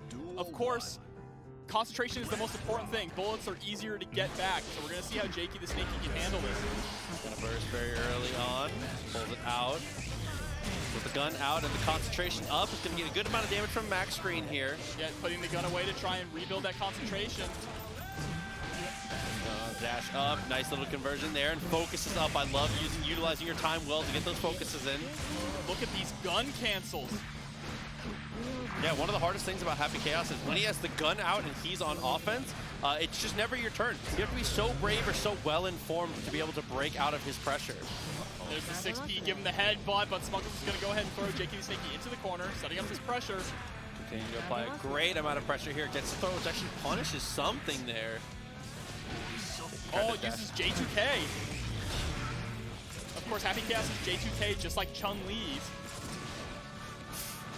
Okay, 2D PRCs forward. This is your opportunity. You've caught him with very low bullets. He does have max focus, though, and the Tatsu trades. Just headbutted her foot. Duel 2. All right. right, so far this is working out in JakeyTheSnakey's favor with the character trade. There's the 2K2D. Okay, got his knockdown there, puts one bullet back in the chamber. Continuing pressure there, gets the throw. And I like the way that Jakey is ending the block strings with the ready aim to get the guard break. Keep himself super plus. Oh, what a round start though. Max meter here for Jakey. PRC gets a huge punish. Wakes up with the super though. What a way to go here from Smuggles. He's going through the wall. No, not quite. One more hit would have done it. But that actually works out in their favor, holding this corner, and there's the double dash throw. YRC goes for the 5K2D. Oh, and bursts a little late there. Jakey makes it 2-2 now on the Happy Chaos swap. And a lot of it is just coming down to having to make the amount of adjustments Smuggles have to make. You pointed out that one of Smuggles' biggest things is how fast they adapt and how many little adaptations they make to their opponent. So swapping characters mid-set can definitely make a character, a player like this, have to take a little bit of extra time to recalibrate. Yeah, and I mean, Jakey's Happy Chaos is looking really clean too. It's so good, actually. All of his stuff is very standard, and it's working out very well. Yeah, and he's doing a really great job at structuring the pressure too, to keep himself safe and get his focus and his bullets back. Tries to throw the curse. Smuggles is doing a great job at navigating through curse, pushing Jakey into the corner here. There's the 2D to stop the jump out, but the counter hit close slash. Yeah, counter hit close slash and counter hit with pulling the gun out can be so devastating when it comes to those combo routes. Got to be so careful. Throws out the clone, but Smuggles just jumps right over it. Surprised to not see a burst there, and I think Jakey was too. Tries to go for the run up with the gun. It's just rushing it down now. And you saw that. So Jakey went for the J2K. Smuggles was able to block it, but Happy Chaos was still facing the other direction, but had the gun out, and then immediately shot as he was coming down to make sure Smuggles didn't try to advance. Ooh, that's kill though. Very nice there from Smuggles. Cash out on this one. So you've got to maximize there. Short combos can be the absolute difference maker here for Giovanna in these matchups. Yep, we are on set point now for Smuggles. Oh no, and with the curse mark on, just doing so much damage here. Reloads one bullet, reversal gold burst. Tries to throw out the clones, but Smuggles again just jumping right over them. There we go, catches with the gun, goes ahead and focus. This is a block. Has RC though. Oh, gets caught with the second hit of the low. Oh, and gold burst! The gold burst on Wake Up was so smart, and now Smuggles is in so much trouble from full screen. There's the focus super, building up that focus and getting the buff. We're gonna see a cancel on the super. Goodbye. Hey, just shoot him one more time. No, one more time. Didn't want to go for the stylish end. The bang, bang, bang. Holy moly. So now, final round here. Smuggles goes for the dash up straight away. Jakey blows him up for it, tries to look for the curse. Incredibly clean counter hit JS there too. 2K2D, reload one bullet. Oh, starting to steal turns. Starting to steal turns there with take aim. The delay on take aim too to try and get the frame trap. Love that close slash. Goes for the run cancel afterwards. There's burst available. Are you willing to spend it? To the wall. There's the roll. Super maybe. This is looking really dangerous for Smuggles now. Jakey has 50 meter. Are we gonna see a YRC? PRC tries to go for the air throw. Great answer with the 6P. Giovanna's got a great opportunity here. Looking for the YRC. PRC! No, doesn't make the burst out. Tried, and the dust anti-air with the uppercut. He just anti-aired him with tap 5D. Because he punches upwards. I never even thought about that. All right, so let's see it though. As we said, we're headed to the top 8. It's gonna be Zintai versus Wafe. Oh, this is going to be a great matchup here, too. Yeah, this is a hard one for Anji for sure. I mean, it's the classic Axel's winning until he's not, though. If Wafe gets that pressure rolling, it can be a little too much for Zintai to handle. All right, trying to spin through. There's the big counter hit. Oh, burst on the last hit. Didn't want to get pressed all the way to the corner. There's the 2H into Snail. Doing a good job. Oh man, it's just applying an unbelievable amount of pressure at this normal jump height. The Wafe intelligently holds onto the burst there. That round was all Zintai. Yeah, absolutely. Zintai is using 2H masterfully to just lock down Wafe's run-ins and get big damage off of them too.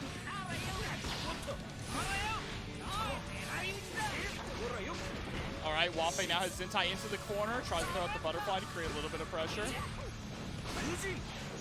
Fujin, oh, very late fan. I like that actually. Yeah, and Wafe, Anji not with a really great option to punish a block snail from max range against Axel.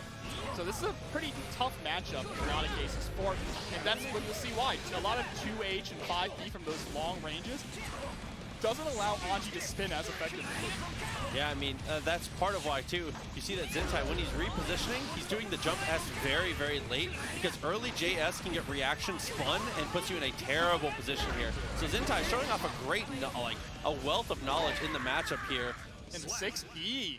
Something you don't see often, I'd say pretty confidently, is Axel's worst button. Still able to find a place for it. Absolutely. He can't actually combo anything off of it, which is pretty sad. Yeah, definitely pretty sad. I mean, he doesn't need it, to be fair. No. Sometimes I jokingly say he needs it. I won't even joke. Axel does not need combos off of 6B. He needs JS, though. Stop. Yo, return JS how it used to be. 1-0 for Zintai. As we said, this is a very difficult matchup for Wafe. He has got to find his way across the screen, but when he does get across the screen, he can get a good amount of work in. It's just finding the gap. Yeah, Axel is a character that the player needs to be good at defense. Axel suffers a lot on defense, and we know that Anji is pretty oppressive. With a lot of his overhead low mix-ups, he gets big damage off of these confirms. So it really is, you know, once Wafe is able to get Zintai in this position, it's kind of all Wafe, you know? Yeah, and already has made Zintai respect him to the point where he's able to do empty Fujins, which is a huge win for Wafe in this matchup. There's the fan going into some more low options. Fujin into nothing, just showing how much Zintai is respecting Wafe right now. That was an incredible just block that would have turned into an amazing punish, but Wafe's timing on the follow-up blow was so clutch. K2D OTG with the 2H. And Wafe just has to go through the movement tutorial. He's not trying to go airborne to get in. He is content to just run, block, just battle of attrition to get in. Yeah, no reason not to here. Love that follow-up with the fast low this time. Is stopping the delays now. And the timing mix-ups have been really good with Zintai. What a way to follow that up. Yeah, with the fast RC2, you cannot burst after getting hit by 2S like that. Yeah, I mean, the natural combo path, a lot of the time there can be Axel just jumping, and that BRC, same thing. BRC backwards there. As soon as he sees you moving backwards, Zintai's free to match 5P. There's the Rainwater backward spin is actually very effective against Rainwater specifically, allowing Anji to just get in for free. All right, scoop throw into some butterfly pressure, tries to go for the throw, but Zintai was ready for it. Jump over, love the little delay. Yeah, I like the jump into nothing too. There's the JS counter hit. Not able to confirm off of it though, unfortunately. Oh, he got the run-up throw, had a punish on something. Empty jump in. Oh, a masterclass of baiting there from Zintai. And as far as Axel mix-ups go, that is about as sick as it gets. Just jumps in, empty throw, because you know when Zintai lands, you know he wants to go for that throw. Oh, dude, you just prey on the fact that the preconceived knowledge of your character sometimes can be detrimental.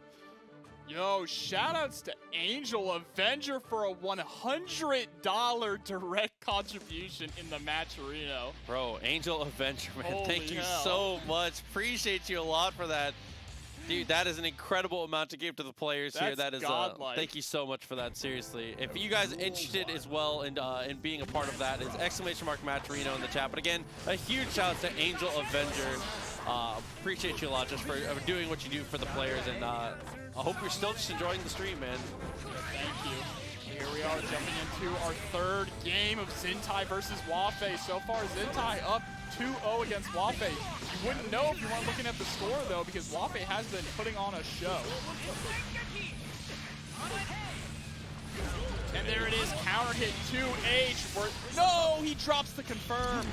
He whiff punishes, though. What a whiff punish there. Oh, my God. Yo, Tokyo Tame. Time is stood still. Fujin delay. Nice jump out there from Zintai. Good just block there from Wafe on the Renson. The punish. Yeah, Zintai had to burst there, did not want to stay in the corner against... We saw those rounds that Wafe has taken have been rounds where he's able to keep Zintai in the corner.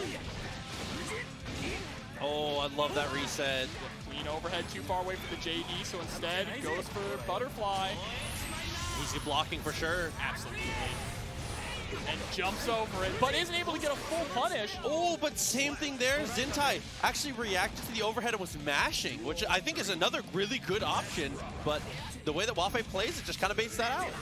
There's the 2K into run-up throw. Okay, I like the backdash there from Zintai, not pressing any buttons, but now Wafe has him into the corner here. Like I said, this is where Wafe wants to keep Zintai. Oh my god, this is going to hurt so much. No! The damage. No. Look at his life bar. What happened? If he supered, that would have been death. Oh, but just needs to find one more touch now. Plenty of meter. Nice just block. All right, gold burst there from Wafe. I love the little FD break. Yep, has one vision on deck, tries to win punish with it. The just blocks there, just spamming the 2P, blocks the overhead here. Oh, and just gets it with the 2. That's very smart stuff. And Wafe showed off something that's really important there.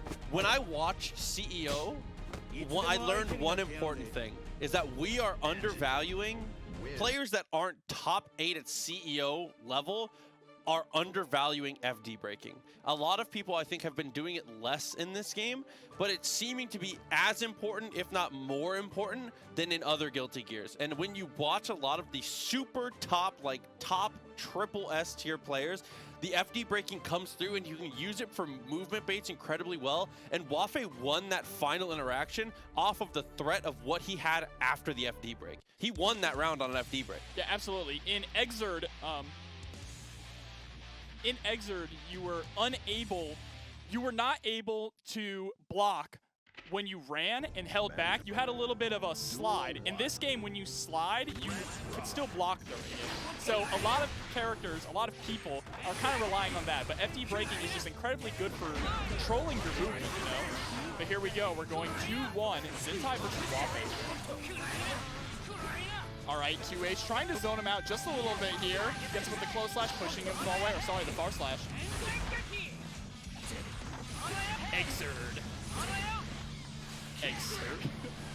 So FD breaking is when you hold back and FD, faultless defense, to stop your forward movement.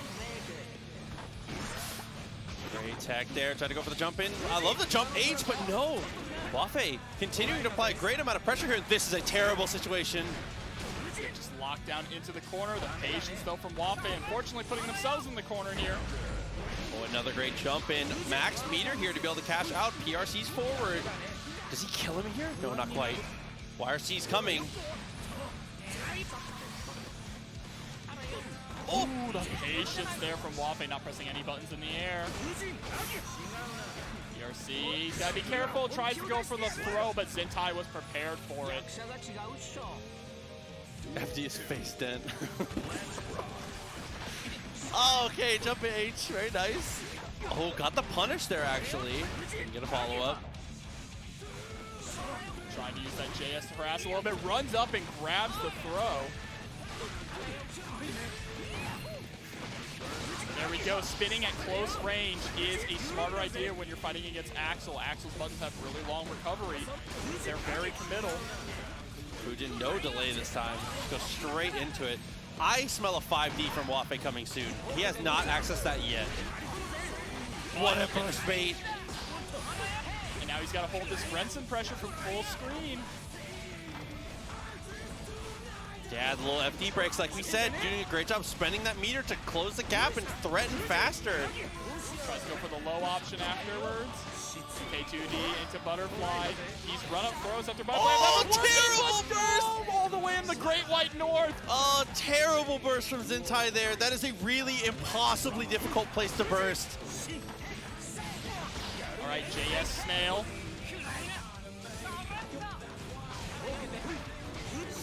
This round is critical for Wafe.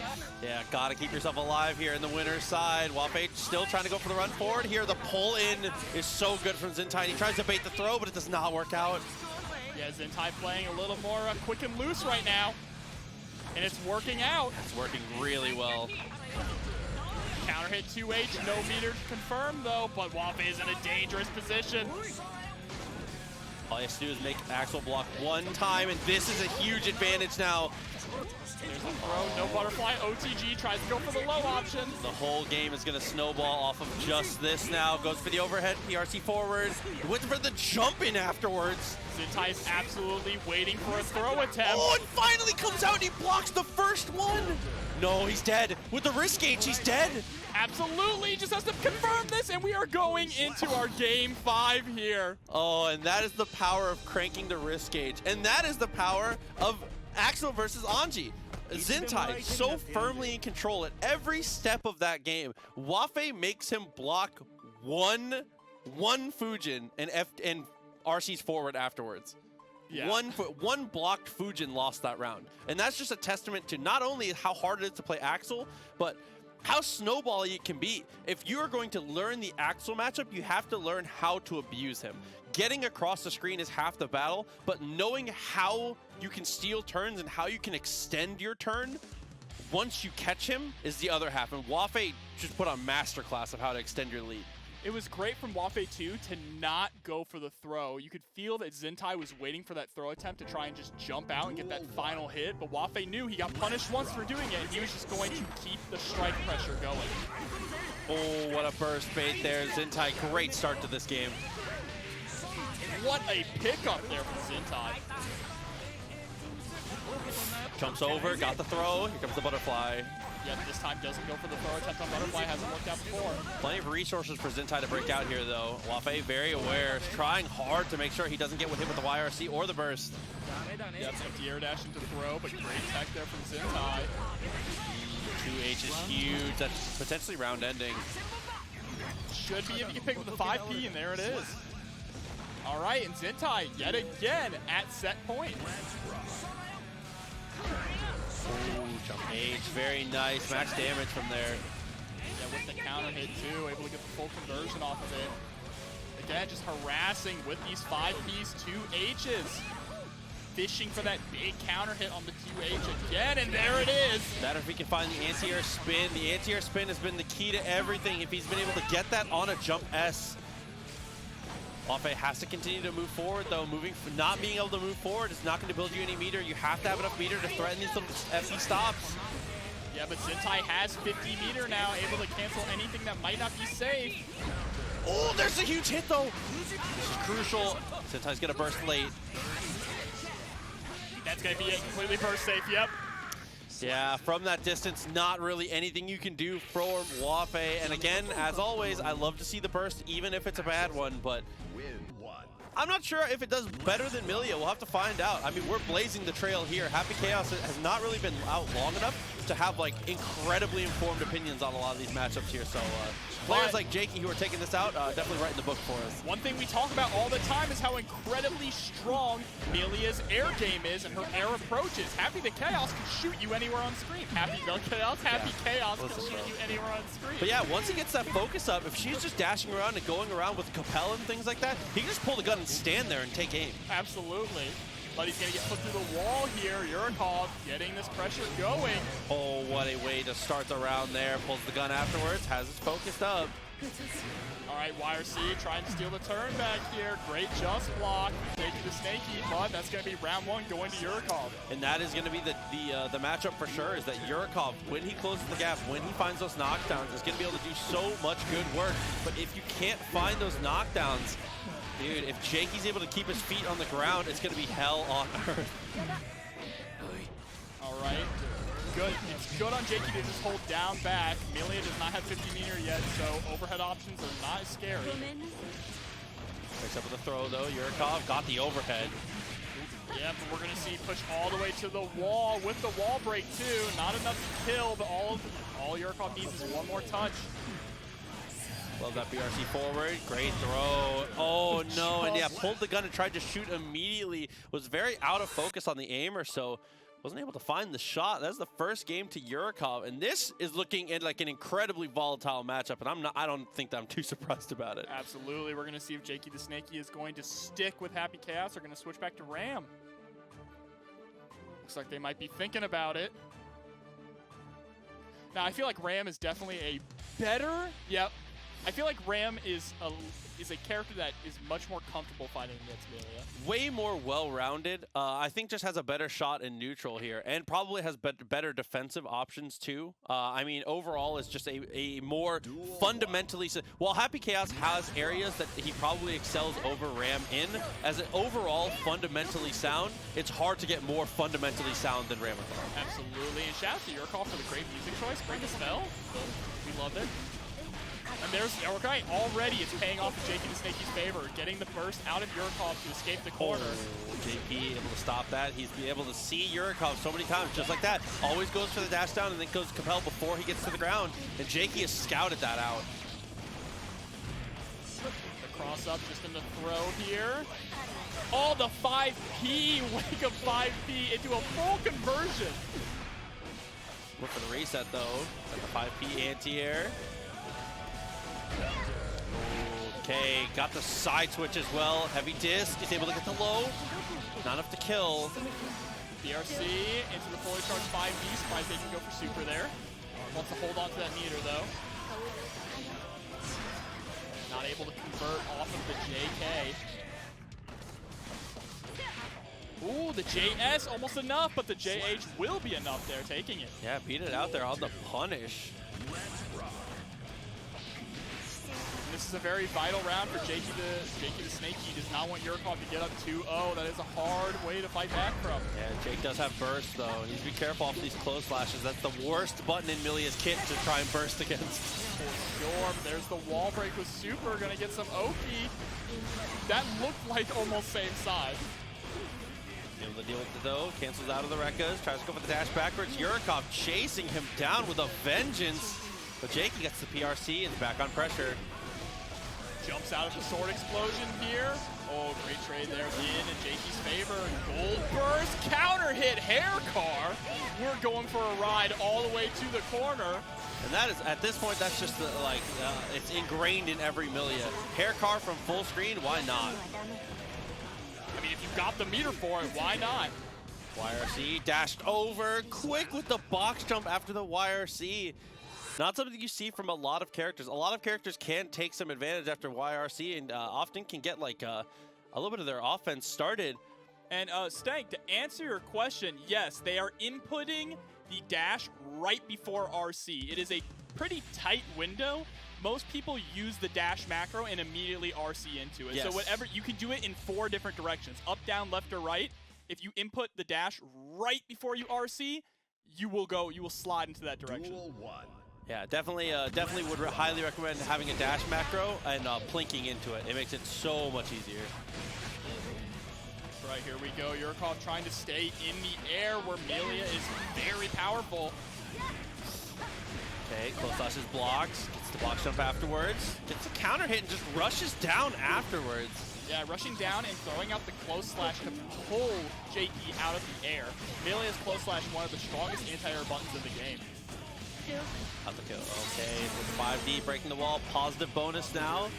Jakey super jumps straight away.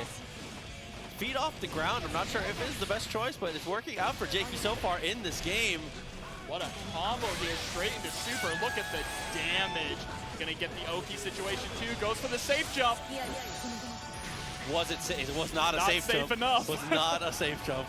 Was not safe enough. I mean, that's the ancient text of Street Fighter, is if they whiff a button and then do something, like they make it look like they're frame killing a safe jump, make them prove it. Yeah. If you don't know. 6P went for the Rekka, jumps over, gets a big counter hit and a cross up to boot. And that was a full combo too. Oh my god, the throw into the corner, has to hold this ram pressure. Gold burst into nothing, but there's the counter hit. Wall bounce super. Your life bar. Gone. Forfeit. All right, Yurikov is on set point here. JakeyTheSnakey showing that they are not going to go down without a fight, though. There's the gold burst. Immediate overhead slam once those plus frames on the RC. Plenty of resources now, using that new buff, able to get the Rekka into the dash. Trying to keep it airtight here after the swords. Yurikov trying to block for their life here, but gets clipped with the hit of the Rekka. Oh What? my What god, happened? your life bar? That was a lot. That 5D did a pretty sizable chunk of damage. What happened?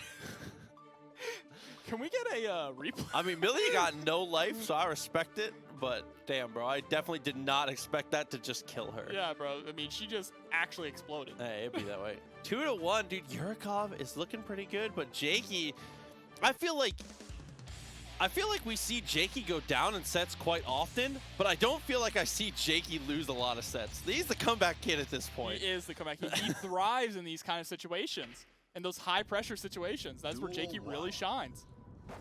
Look, the first two games are all data, okay? Of course. Everybody gets two. All right, harassing with that bar slash, heavy slash. Ooh, stops the tick throw. Great just blocks again. Just blocking can be so crucial against Ram. Not letting the swords have as much pushback as they normally would. Here we go, Yurikov trying to run this mix-up game. Incredible backdash there from Jakey to avoid the 2S. That would have been a sick conversion if they picked it up, but they have this pressure. RC's after the Rekka. Oh, double overhead gets the burst out of him. Yurikov, I would expect a gold burst here from Yurikov soon if he can find the opportunity. Yeah, and you saw Jakey throw that second sword to try and catch the jump out. Goes for the same side, but whiffs. 6P conversion, had to burst there. That probably would have been death. RC, keep that pressure going. Fast, but didn't have the meter to convert, unfortunately. YRC 2K2D went for the early disc, wasn't able to get anything. That's one sword gone, but gets with the 2K after the first Rekka. All right, now JakeyTheSnakey trying to get this up to 2-2. Oh, what a cancel into the throw. Yeah, Jakey playing the strike throw so well. Yeah, Jakey is using the first hit of the Rekka to cancel into so many things here. Oh my god. Just throwing out raw super there. Best super. Capel continuing to reposition here. What a trade! Oh, not able to pick up though after one, but that's going to confirm there. We are going 2-2. Final game now. Dude, the delay with the sword throw is incredible for that. Yeah, see, Jakey, like we said, it's data. It's data. Jakey is starting to download now, starting to figure out this matchup, figuring out Yurikov's habits and really playing well around them. That match was all JakeyTheSnakey. We'll see now as we get into game 5 here. Can Yurikov hold off Jake? Or is Jakey going to be able to run it all the way through? I mean, started this set with Happy Chaos and looked very good. I'm assuming he's just going to be playing Happy Chaos for certain matchups. Yeah, I feel like the switch back to Ram was definitely the right choice in this matchup. Playing that footsies game, and I like that whenever JakeyTheSnakey knows that Millia has incredibly powerful air buttons, so whenever they go air to air with Millia, they are using their JP, their fastest button, not to get anything big, just to knock her out of the sky. Dashed away, very smart. Love the little delay. That's a great way to open this up. Right, Millia does not have 50 meters, so bad moon is not something you really need to worry about. But wow, this side switch combo drops it, but that's okay. Not allowing Millia to escape, using that JP. This time gets hit by the Capel. Okay, great way to go here. Dashes forward to continue to extend. Doesn't break the wall, actually, in the jump back P from Jake. Jake again with the jumping anti-air. Dude, JP is the answer? Absolutely, your fastest button just shut down her air game. That is what Jakey is doing here. And now Jakey has turned the tide and is on set point against Yurikov.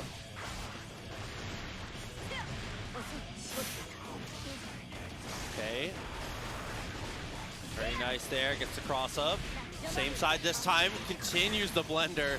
Dude, piece by piece, these are short-lived combos, but that's all you need to win this out. Jakey, lots of resources, but still kind of in trouble here on this wake-up. Gonna hold on to that burst, and we are at final round here. This is the last one. Winner take all. Both players having burst also. There's that jumping P from Jake. Penetrates out, goes for the burst early. 6P, a little too far. Yeah, that burst. Oh, bursting to keep the corner here from Jakey. Burst is now off the table for the rest of this game. Had super to break the wall there. He wants to go for the kill instead. No RC there. Going for fast RC 5D. Millia found her knockdown. This is your moment. TK Bad Moon. Into the wall break. Yes. Gonna get that positive bonus. All Millia needs is one more mix. Okay. Might be it. Got the hit and is able to do it. That is Yurikov taking it over Jake. Marvelo has been a long-time stick player who is transitioning into a hitbox. So I think that this is new hitbox improved Marvelo here on the loser side facing off against Smuggles. Yeah, and this is going to be really interesting. Normally when we see Smuggles play against characters all night, it's been against characters who do not have as good as mobility as Giovanna. So now we're finally seeing Smuggles go up against a character with better mobility than Giovanna. Yeah. To avoid the DP, doesn't get the punish though. Delays on the Rekkas, goes for the overhead. Not something you see often from Chipp players. Yeah, tries to go for the command grab, but whiffs it. Oh, unfortunately, side switches there. Did not want that. Oh, love that dash in. Should be able to kill off this confirm, but no, the Alpha Blade drop still gets a throw though. Oh, tries to go for the fast RC confirm, but had to go for the 2S after that. Hey. One round up is Marvelo, like little dash back, huge counter hit, got the sweep, continues the mix up afterwards, but that is an incredible block from Smuggles, and it steals the turn right afterwards. Oh, jumping and blocking the Alpha Blade and punishing, incredible. Marvelo knows this matchup. Double dash throw, OTG, the double overhead, my god, that's gonna kill. Yeah, no amount of swapping the hitbox helps that be more blockable. Like, oh my god. Good lord, so a round apiece here. Very important for the momentum for both of these characters to see who can take this one down. Yeah, early burst there from Marvelo after getting hit by that counter hit 5H. Does not want to eat all that damage. Oh, wall cling, able to cancel it, goes for the throw.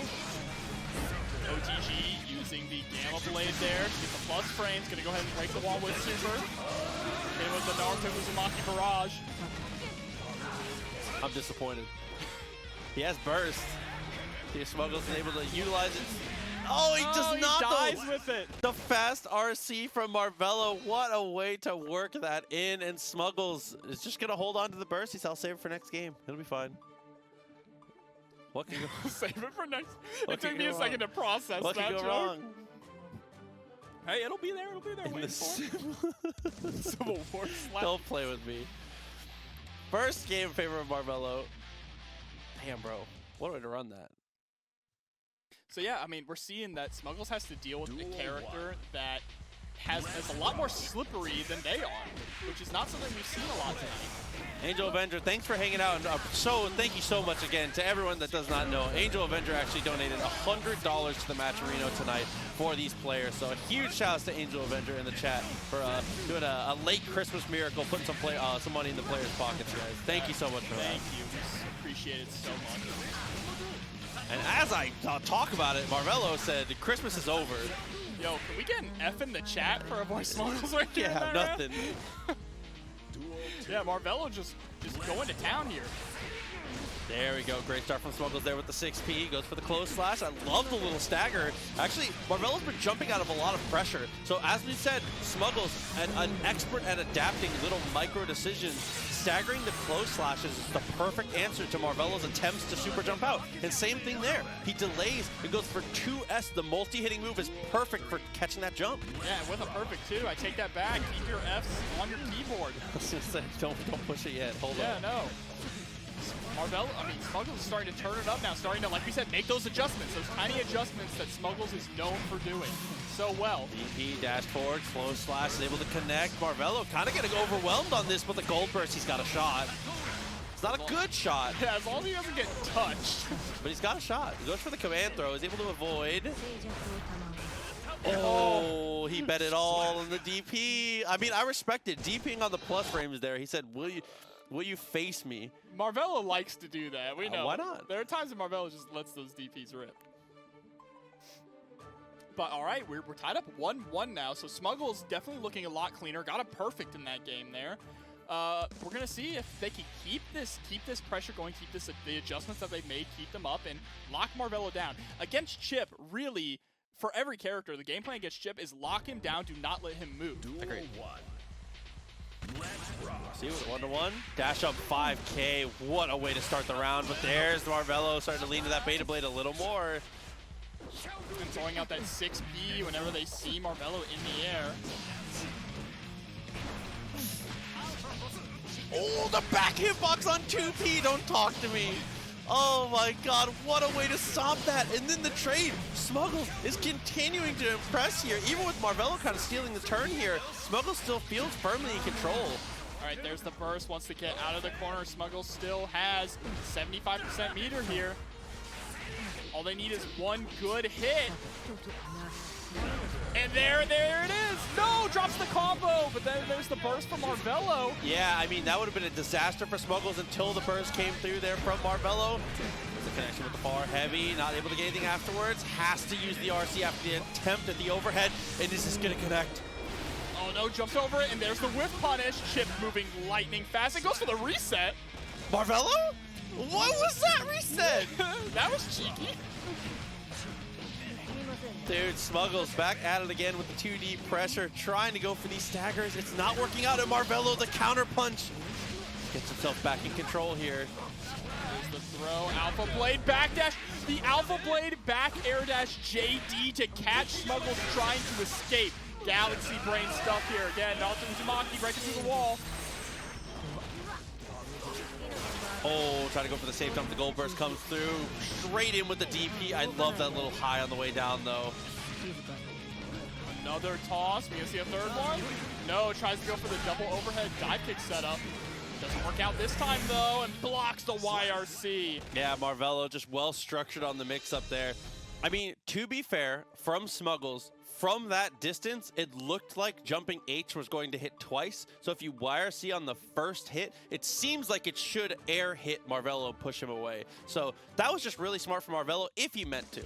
If he meant for that to be a one-hit jumping heavy, that was a very well-structured mix-up. Always it. Unfortunately, didn't work out. Yeah, of course. Mankind It's always sick if it works. Yes. Intentional or not. Plus frames, swings a 2H on the plus frames. He said that frame data is a social construct. I will not be contained. It's a state of mind. He said, your turn, our turn. Got the far counter, dude, the far slash. Looking so good here from Smuggles, but again, Marvelo back on the offense. Tries to bait the burst, but Smuggles holds on to it. Really great late burst. All right, just go straight into super here. Gonna get massive damage off the wall break. Positive bonus and an Oki situation. Just dash up throw, and that's gonna kill. Chipp, very low life. Lowest life in the game. Duel 2. All right, again, round start, 5H. I love that option from Smuggles. Got the punish there. Marvelo able to swing straight away after the block Tatsu. Oh, the 2K to stuff out Smuggles. Oh, that's a nice conversion. Keeps in the corner. That all worked out. Yeah, believe it. Incredible OTG sequence here, looking for one more touch to even this up. Marvelo is trying to set point, and he did the same setup again. It was one hit jumping H, so it was intentional from him.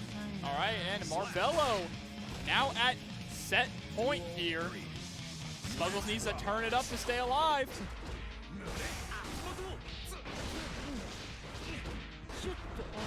All right, stealing the turn back with the spiral arrow. There's the air throw. Look how much damage that air throw did. Yeah, put him back in the corner here. Counter hit 2D. Gets a good amount of damage down, but not a lot to follow up. I love the backdashes here from Smuggles and tries to steal the turn back. 50 meter available for both players. Needs to be careful, though, because sitting at half risk. Dude, what a great set of blocks there from Smuggles. Still has burst, still has meter. I'd love to see a YRC here soon if possible. Again with that dash back in the air JD to catch Smuggles trying to escape. So smart. Dashed underneath. It didn't work out. Marvelo does not bait the burst, though. Again, just stepping on this woman in the air here. One more touch is all they need with the Alpha Blade. Dude, really well played there from Marvelo to close that out 3-1 over Smuggles. And a huge shout to Smuggles. More Kai play, especially from the player, the caliber of Flash. So we faced off against Leo, though. We saw JayRain earlier. JayRain, an incredibly aggressive Leo. And damn, a smart one, too. Got the burst bait. Oh, yeah, here we go. With the wall break early on, Kai's already almost dead. JayRain just putting in work already. Love those back dashes. Goes for the jump over. Nice bait there on the attempt at the anti-zoning fireball there from Leo. Oh, fast RC, but there's the DP gonna pick up for a combo. The run through, and another just cross up being put into the blender here. Duel 2.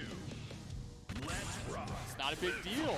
It's not. It never has been. Stun dipper for the knockdown. Dashes up. FD break. Just, again, same thing as you're starting to see from these players. Like Flash is a great example. As he dashes forward, he loves to go for the little FD break so he can threaten more options instead of having limited things out of his dash.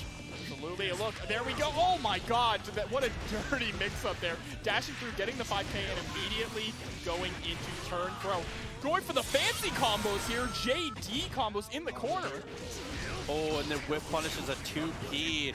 Uses FD in the air to get a little bit of a slide in the air. Gets a little bit more distance. And there's the fast RC, or sorry, fast dust into RC to close out the first game. JayRain up 1. Yeah, I think a really common occurrence is when you're playing against Leo and you see him not back turned, you feel more comfortable in down backing. Leos can really prey on that with tap 5D, especially since Leo is kind of a large modeled character. It's very solid, very dense. I feel like it's kind of, maybe I'm trolling, I feel like it's kind of hard to see when he's tapping dust. Leo's is ambiguous as hell, because he does so much with his arms, it feels like it's kind of hard to see sometimes. No, I can completely understand that. Oh my god, catching out of the air with the 4S and picking up the combo. That's something that they definitely practice in training mode. Alright, using the guard point to nice effect there to get Steel to turn back. Dash back from FlashMetroid was really good, but the 2S, unfortunately, a little bit too slow of a button to have picked. And dude, turn Steel after turn Steel. JayRain, dude, he said put it in the bag. Yeah, JayRain going for the any % speed run here now. Yeah, and Flash, I think, yeah, great throw. It's a good way to start. Flash is swinging in all the right places. It's just, unfortunately, sometimes it's too slow of a button. Like I said, like his 2S's have been great, but they should be 2Ps instead, and that is a great throw.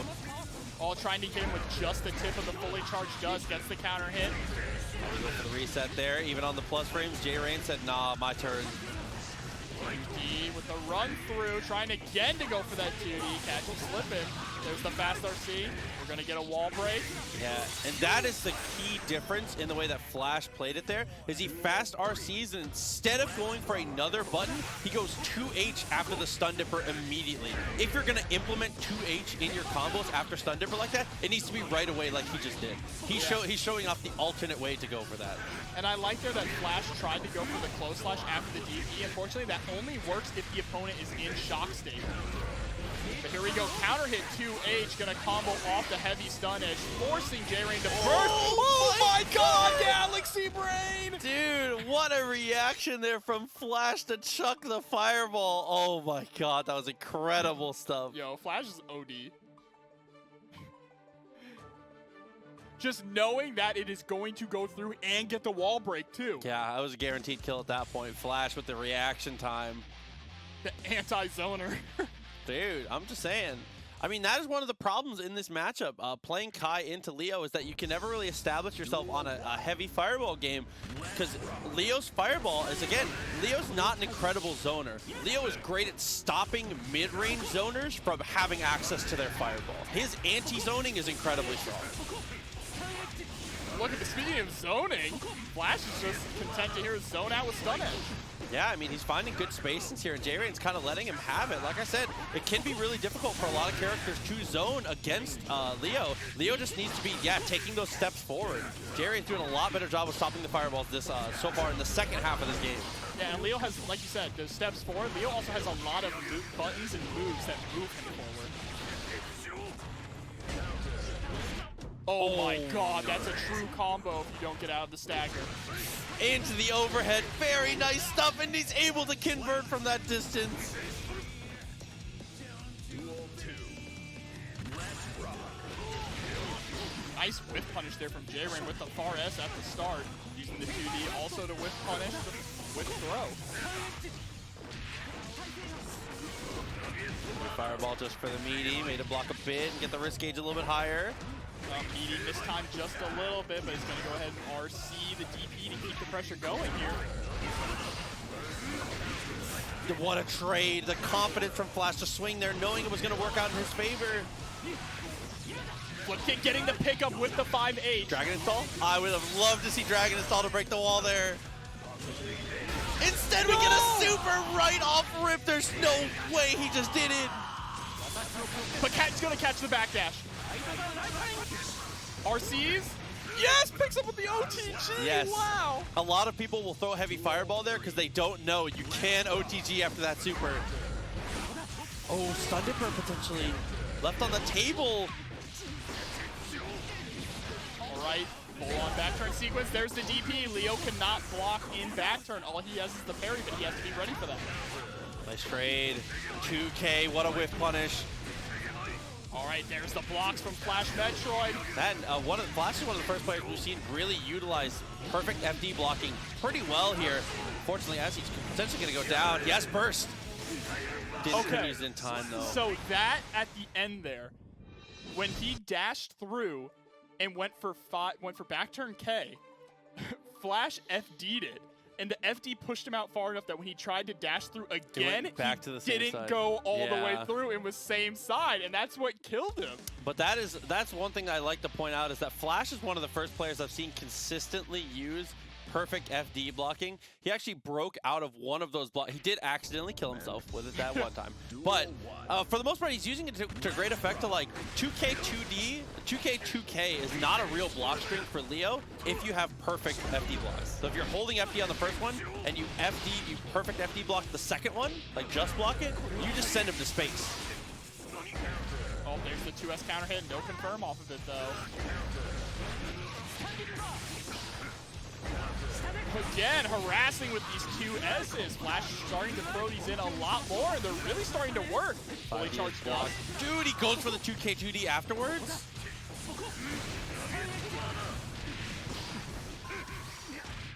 Has burst.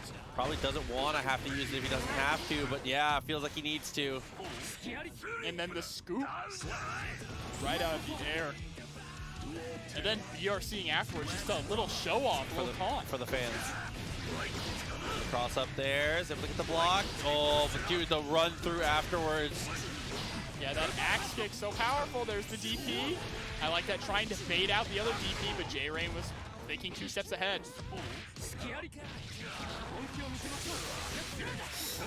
Okay.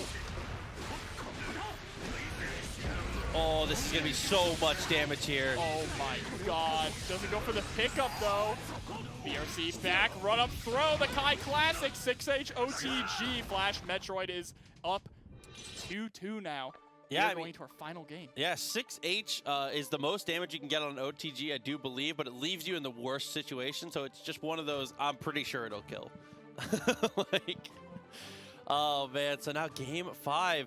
Flash is playing this incredibly well, but JayRain, the impressive thing to me about how JayRain is playing this is JayRain's decision-making is incredibly fast, and making fast decisions like this kind of fatigues you a little faster here. So JayRain, having been in the losers for a while, dude, for him to still be making the decisions he's making is pretty impressive at this point in the tournament.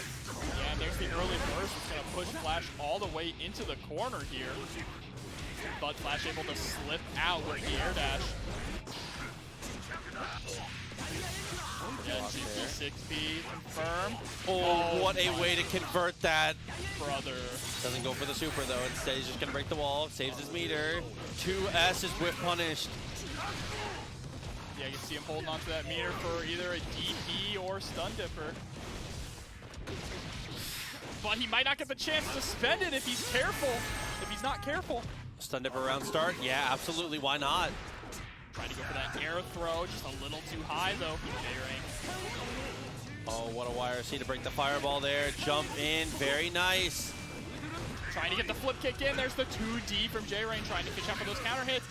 RC even drops the combo. That should be enough to kill. Oh. Yes, burst. And he spends it. He wants this round. He's hungry. And there's the run up, throw the DP. You are not allowed to flash kick in this house. And he DPs afterwards to say, don't you dare do it again. Throwing the DP there is just as clutch as it gets. And then throws the run up again. Flash is playing so different here in this final round. Still has his own burst available. Love that backdash. Stunned it for this time just to convert. Catching the backdash with the fireball here. The dash through, but just blocks there from FlashMetroid. JayRain is trying to lock him down into this blender. Oh, it doesn't go for the run through that time. It's just gonna delay. Love the FD. Oh, he fireballs the wrong direction. What the hell? Fast RC continues the pressure. Good dash out there from JayRain. UFC backwards here. There's the 2D run through. Tries to go for the overhead, but the wake up DP.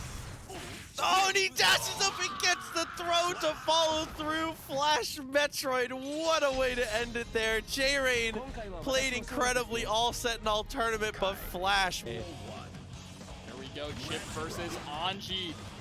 So the classic situation here is when you're playing against an Anji is, do you know the matchup? I mean, we're at the point now where with as small of a cast as Strive has currently, there's no excuse for not knowing matchups here. So we can no longer excuse, do you know the matchup? No, absolutely not. There's a throw into the corner here. Marvelo establishing some pressure with the Gamma Blade, getting those plus frames. You have to be careful though, just throwing out Gamma Blade like that willy-nilly against Anji. The super dash there. Dash. Oh, and yeah, that is a great mix-up against a lot of players, but against Marvelo, who's willing to just DP there, I think that's a great call. OTG into Gamma Blade, tries to go for the command grab for the win here. Alright, 2P to just mash out. Great whip punish there. We golf clap for the whip punish. Very nice. Advantage here, Marvelo. That was a very late Fujin. I like the idea. Counter hit JD, sending Wafe into a rolling state.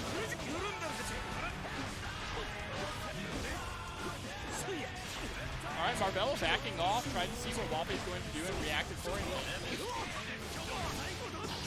We got a lot of damage down here. Not a single command, though, has worked out. Everyone is getting so good at knowing when that's coming and evading. Yeah, Wafe is also just, and he likes to jump a lot anyway in this matchup so far. Oh my god, this butterfly pressure. I like that. Holding down back to go, okay, I've thrown you twice, this time you're going to DP. Bro, he had him in the infinite. The throw is too what much. What do I do? Looped him. I can't block it. Good dash away. Try to go for the Fujin cancel into the throw. Instead, gets a throw of his own. Oh, counter hit 2D. This is Marvelo's chance to turn the tide.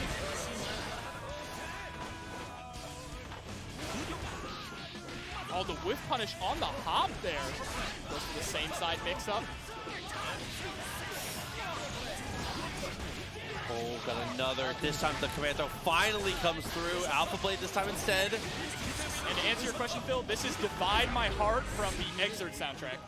You would just know that right off. Of course I do. I listen to the music all the time. 1-1. 1-0. Favor of Marvelo. He tilted me to where I don't even know the score. I hate that chat, we didn't even have another chat after it before you knew it and just had the answer. I hate that. Bro, I listen to the soundtrack every single day. Listen, man, no harm, no foul. But all right, Marvelo up 1.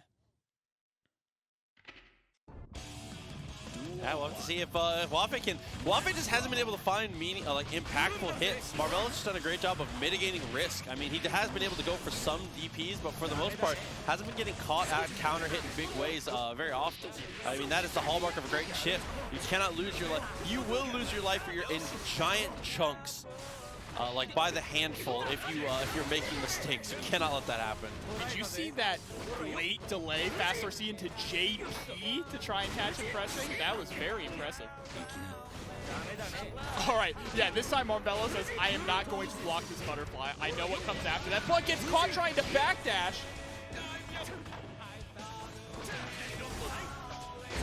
Oh, trying to go for the 2P into the 5H, which is a very common block string there from Anji, but there is a gap from that distance, and that is a dead Chipp. Yeah, except for the burst.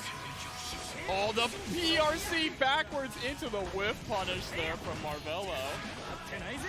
Oh, no OTG for the kill? Alright, PRC forward, tries to go for the overhead. Oh, man.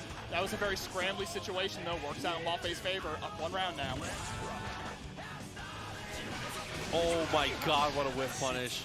Throws up the butterfly in neutral. There's a spin through the 2D. 2D with such a long recovery. Jump forward there, that's a conversion. You're actually just gonna kill him off of that. Not quite. Only needs one more touch though. Doesn't need to do anything fancy, just weather the storm. Press when you need to. Yeah, there we go, trying to throw out those 2Ds. You don't have to do anything crazy. He's out of FD? Yeah. Really good to just extend your block string there. A great just recognition of the game state. Knowing that he's out of FD, all you have to do is make him block a Fujin. So goes for the RC. Gares like structures his mix up or his block string rather in a way where he guarantees a block string into the Fujin. Smart. Absolutely. And now we're up 1-1. So far, these last few games have just been going like they've been nail biters. It's very exciting. But Wafei already starting to make those adjustments, turning it up a little bit there. Round start spin into Fujin, air throw. We saw that exact sequence once already. So he's doing a great job of recognizing patterns here. And that was a risky burst that worked out. These 5 ages here from Marvelo, fishing for these mortal counters. Dash up throw afterwards. Look for the reversal. Gets thrown out of it. All right, there's the 6K into the fast RC wall break here.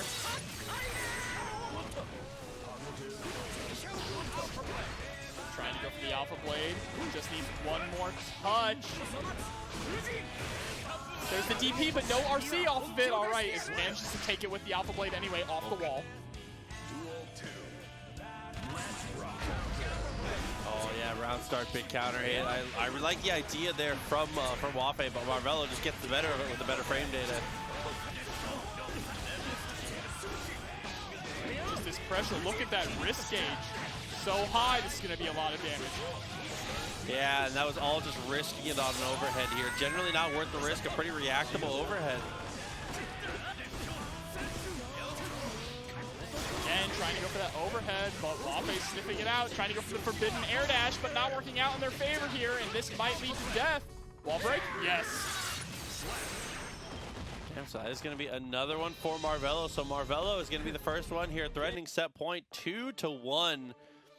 Wafei has kept it close in a lot of situations, but again, the one game that Wafei was able to win, the first game, he just blendered him with throws. The strike throw game was immaculate. And the next game, he just got one big counter hit and it just rolled off the tongue after that. It's all about finding meaningful touches for Wafei. And a lot of these situations, he just hasn't been able to. And it's not necessarily to his fault, more to the positive of Marvelo.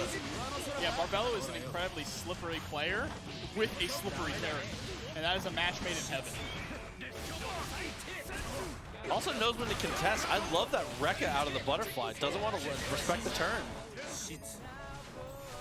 I feel like sometimes with Chipp, you just have to have no respect at all. Of course, like it's a great call. All right, and an early round 1 here from Wafei. Yeah, I love to see that. And that, again, came down to 2 big hits. I mean, Anji is an incredibly high damage character already. And of course, we know Chipp, he is made out of paper. Is another way to get the touch. Looks for the butterfly afterwards. The little delay. Not able to convert off the second hit of the butterfly, which is going to allow Marvelo to establish some pressure. Here we go, breaking the wall with the shadow clones.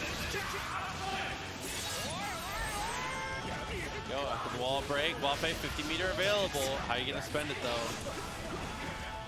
Need to be really careful here. There's the throw into the fast RC pickup with the 2S. Yeah, Wafei just never got a chance to spend his meter there. So now set point for Marvelo. Wafei just needs to find 2 just 2 touches of just about any kind and no punish on the overhead there. No punish on the DP either. Luckily though, Wafe does have burst on deck. They can still stay alive. And there it is, spends the burst to keep the corner. Backs up a little bit, trying to look for a DP. That one doesn't come out though. He attempted to jump down there, the RC back to the ground. Nice pickup from Marvelo. And the wall break with the Alpha Blade, we're gonna get a positive bonus here. Marvelo immediately spends burst faster than he gets it. Both have meter here. Marvelo, not enough to kill, went for the command throw. Oh no, and all of this is coming off of him attempting the command throw. All right, I like that from Wafe. Just hold back, don't try to press anything. You know BRC is out, you do not want to get stuffed. Has burst now. Gotta look for a gold burst here, I think. Oh, it doesn't have access to doing anything with his burst. It's connected on once and is not able to use it. That is Marvelo, 3-1. Subscribing with the Prime. Thank you so much for coming through for the first time, man. Appreciate you a lot. Hope you've been enjoying the stream. I know that I have, and we are in winners finals now. Yurikov versus Zintai, Millia versus Axel. This is a notoriously difficult matchup for Axel, so we're going to see how Zintai is going to be able to combat Yurikov in this. Of course, Millia able to move in the air in ways that Axel has a really hard time contesting.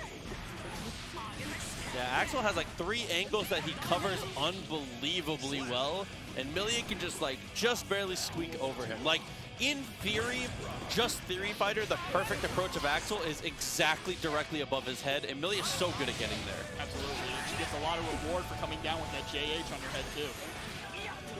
Throws her out of the air. Well, I mean, your air game doesn't matter if you just get chucked.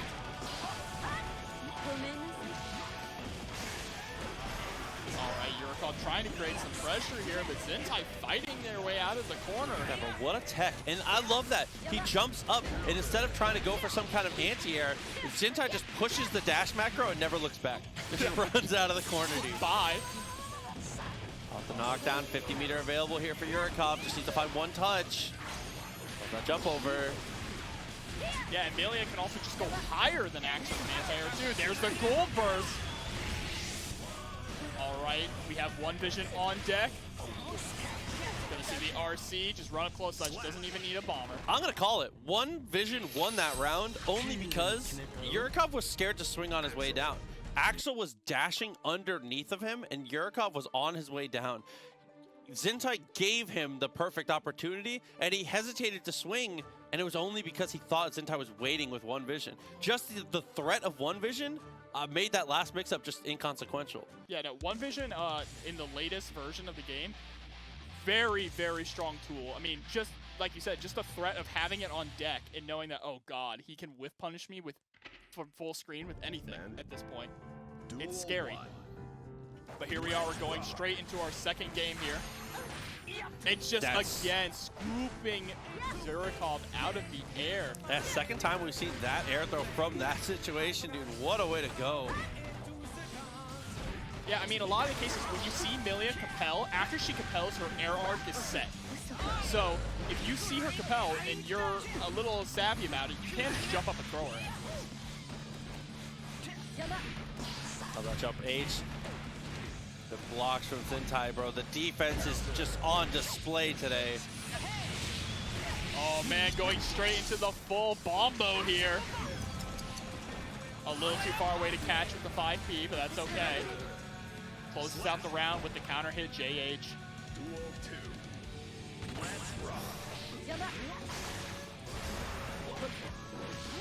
Okay, got the throw. Kept it same side. Very ambiguous mix up there from Yurikov. And the double dash makes it across.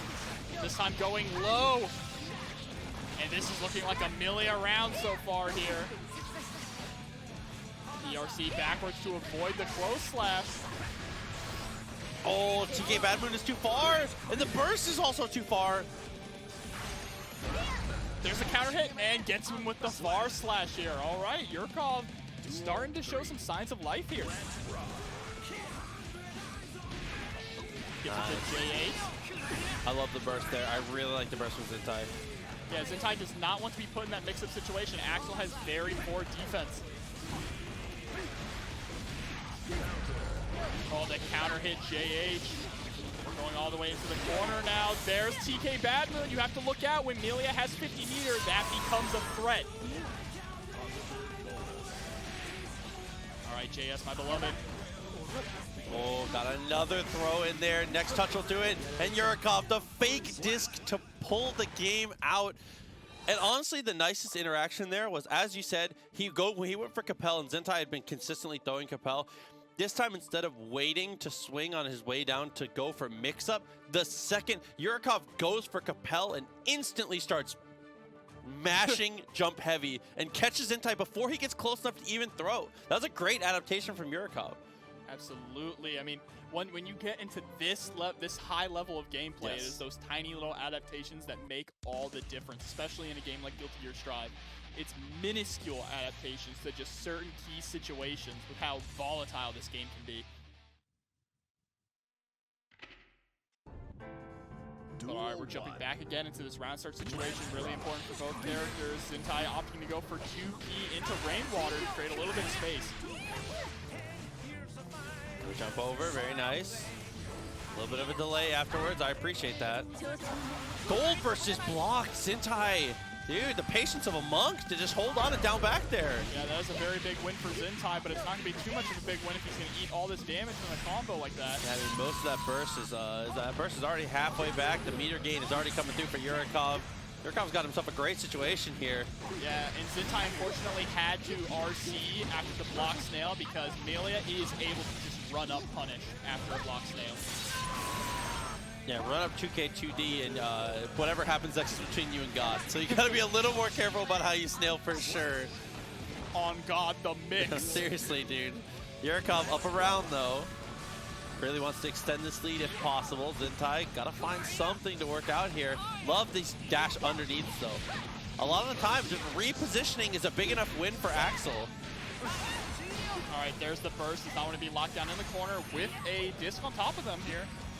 But Yurikov is playing this completely differently now, way smoother, not even allowing Zintai to squeeze out, just constantly smothering them. What a conversion here. We're going to go straight to the super, not enough to kill, but we get that Oki.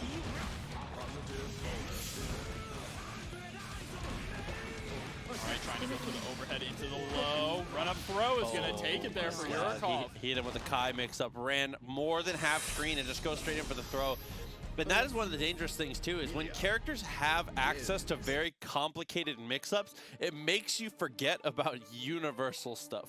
When I see a Millia flying at me, when I see an Eno going crazy high-low, and then they just land and throw me, and I'm like, I forgot they could do that. Yeah. Oh my God, hold up.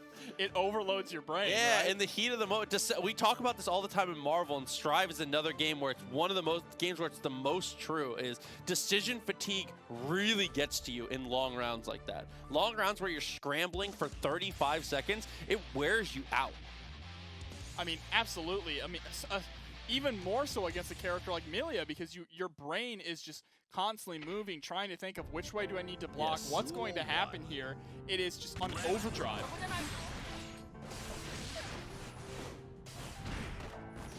Nice block, jump back. I love the standing far slash. Does a great job of establishing himself. Oh, there's the trade. Another trade, not in either character's favor there. Both were in the air, but the big counter hit switches sides. Gonna go for the double overhead. Yeah, I love that secondary dash. Dash backwards a little bit here. 50 meter available for Zintai. Gets the air throw. I would expect one vision here, but he breaks it with the super. And that's going to do big damage on the counter hit here. Oh, watch out for the back hitbox. Please be careful. No, okay. Doesn't go for a throw though. Tried to go for a punish, but didn't get it.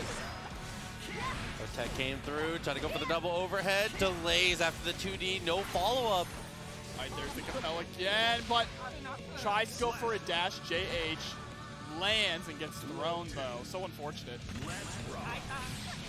All right, round start snail, or sorry, round start rainwater to create more space here. Jump over the crouch heavy. Wow, and air throws again. Zintai is going so high up for these, and damn, they do so much damage every single time. Oh my God, the clean backdash. Oh, clothesline from hell, right into one vision. Gimme fried chicken. Got the finish on the JK, just sticks the foot out and pushes him through the wall. Yurikov still threatening set point here, but Zintai back in control, and that is a terrible way to start the round for Yurikov. And now just harassing full screen. All right, the confirm. Gonna get a wall splat here. Great chunk of damage coming down from it. Has an RC available now. Oh, run up gold burst. Yurikov was feeling themselves there. I appreciate that a lot from Yurikov, though. I think that's usually a pretty decent choice when you're trying to press the advantage like that. There's the low air throw again. You know, like you said. Oh, it baits out the super too. Has RC though. Uh-oh. It's not over yet. Gets another throw. Here comes the heavy disc. Zintai's in so much trouble here. Gets another throw. Oh God, and there's the pickup. Doesn't even get the chance to attempt to YRC. I felt like after that block there, we were going to see a YRC, but unfortunately didn't guess the right direction, and Yurikov takes it 3-1 over Zintai. Great stuff there. For a while now. Obviously, Flash not on the same location anymore, but yeah, I believe this is used to be a team kill of Miami. Go early burst from FlashMetroid. Well, not early enough. He's already almost at 50% health. 2D. Wow, look at the juggle on that. And the wall break. A quick first round to FlashMetroid. And that's what we're talking about. After you get the DP when they're in shock state, you can pick that up with the close slash. The overhead for the conversion. I love the DP there. I also kind of like Kai against Chipp, to be honest. I feel like Kai has a lot of good options. I completely agree. I think that Kai has a very good... Most of Kai's matchups feel 5-5-ish. I think that Kai, with the use of his 6P, with the use of his meaty, heavy fireball, and with the way he can just kill Chipp in 2 touches like that, actually has a great matchup here. Also, if he has 50-meter stun dipper to interrupt movement from Marvelo and Chipp, is incredibly strong. I mean, Kai is the king of neutral, right? He excels a lot in the neutral. Yeah, in finger quotes. He excels a lot in that neutral game, and he's got a lot of, you know, just really strong tools to shut down Chipp. Yes, he does. Duel 1. So if he can keep that momentum up, good trade. And the trade goes so heavily in Marvelo's favor. Nice block on the attempt to the crossover after the wall cling. I don't even know what side that first hit, to be honest with you. Drops the combo, but still trying to keep up that pressure. Patience from Marvelo to just back up. Love that tech. JK though. And there's the vapor thrust to get out of the corner. That and the buffed fireball from Kai makes it a much more viable tool in a lot of these matchups. This matchup specifically. I mean, you can see how FlashMetroid, Flash does a great job of using slash fireball, better than a lot of Kais do. Round start 6P, very great choice there. We talk about it, one of the best 6Ps in the entire game. Oh, fighting out of the corner with the 2K. Chooses not to PRC there, doesn't want to try and cash out on damage, instead he's going to hold on to it. All right, able to pick up with the 6K. Yeah, had to burst there, that absolutely would have been death. Oh, but the Kai special. That's how Flash just got his Kai card punched for that run-up throw. He's clocking it. Oh my God, dude. What a conversion off a 5P. Forces the burst off of Flash. Doesn't want to deal with the rest. Oh, tries to go for the air fireball, but Chipp was just underneath him. Okay, JH cross up here. Gonna go for the wall. Woo! Clean little cross up there. Now, in case you don't know, Chipp can cling onto the wall, so a lot of his cross-ups are him clinging onto the wall and then choosing which side he wants to come out on to mix you up. And that's a perfect there for Marvelo to tie this up 1-1. Yeah, what an incredibly strong turnaround to that game. I mean, Marvelo has been playing very solidly a lot of the way through, but damn, dude. And I will vouch for Bam. Bam has sent me more than one recipe, and I fully intend on making the PB&J one. So as far as Bam cake recipes, vouch. Cake? Vouch. PB&J cake. It's crazy. I'll show you. When I make it, I'll bring some. Don't worry. Okay. So vouch on Bam. The YouTube production. I see the hand coming over the mic. Yo, Chipp, bottom 20 character. Agreed. So 1-1 as we continue, man. Marvelo got his knockdown, and the pressure continues, bro. Yeah, here we go. Just starting to go to town now. This is where Marvelo thrives here in the corner. It's looking like a completely different game now. That Marvelo is just an expert in the scramble, and Flash is just, unfortunately, being put in positions where he feels like he has to scramble. He's getting forced to scramble, and that's just Marvelo playing the matchup incredibly well and forcing his own pace on the matchup. Yeah, and there's another perfect there, too, forcing Flash to burst early now. That picks up, just close enough to the corner to get the pickup with it.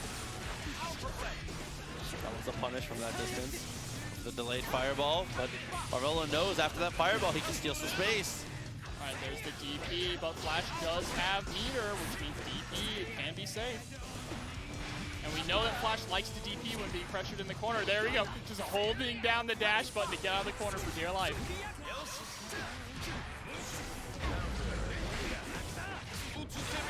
That would have been so much damage. Oh, there we go, 2. That's it. That's death right there.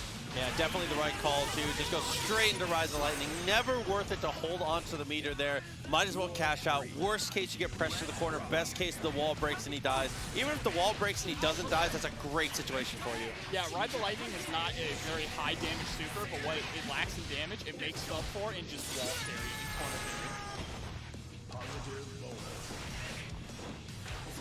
All right, Marvelo with the early life lead here now.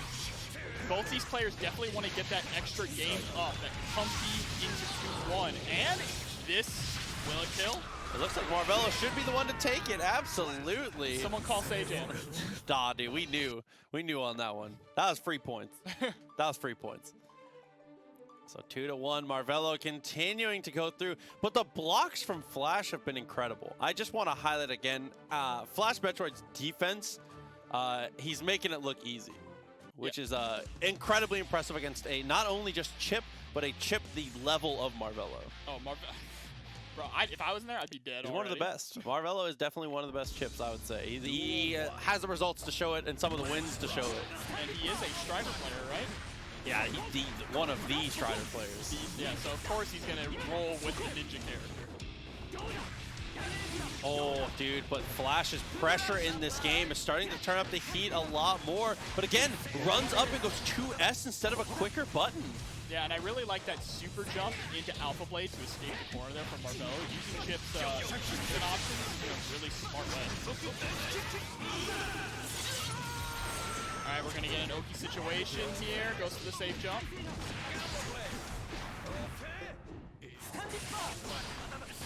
Oh, got the throw. Push into the corner here. Heavy fireball. Run up BRC. Just runs right into a mortal counter 5H into the super. And Marvelo is on set point now. Yeah, Flash threatening getting set into loser's bracket now. Getting sent home. Yeah, exactly. Excuse me. Dude's got to find something. Standing heavy, resets something. Overheaded. Nice block from Flash again, but just can't get any advantage off of it. Yeah, Flash's defense is next level, but like they say, you can only block for so long. And Marvelo makes those hits count. Yeah, that's one thing we've always talked about is the age of death by 1,000 cuts from Chipp is over. Like, this guy has stable combo routes and the damage is very high now. And Marvelo is starting to really make adjustments and answer those scrambly situations where he's running underneath Flash. Flash is either dashing backwards or dashing forward in the air. He's starting to answer that with 5P to stuff him out. 6P, very nice stuff. This should be a kill. To ride the lightning. Got him. So 1-1 on the rounds, dude. Again, Marvelo still threatening set point. What a conversion off an anti-air 5P. Not able to get the 2S, but that's okay. Still gets that corner positioning. Mortal counter on the 2D.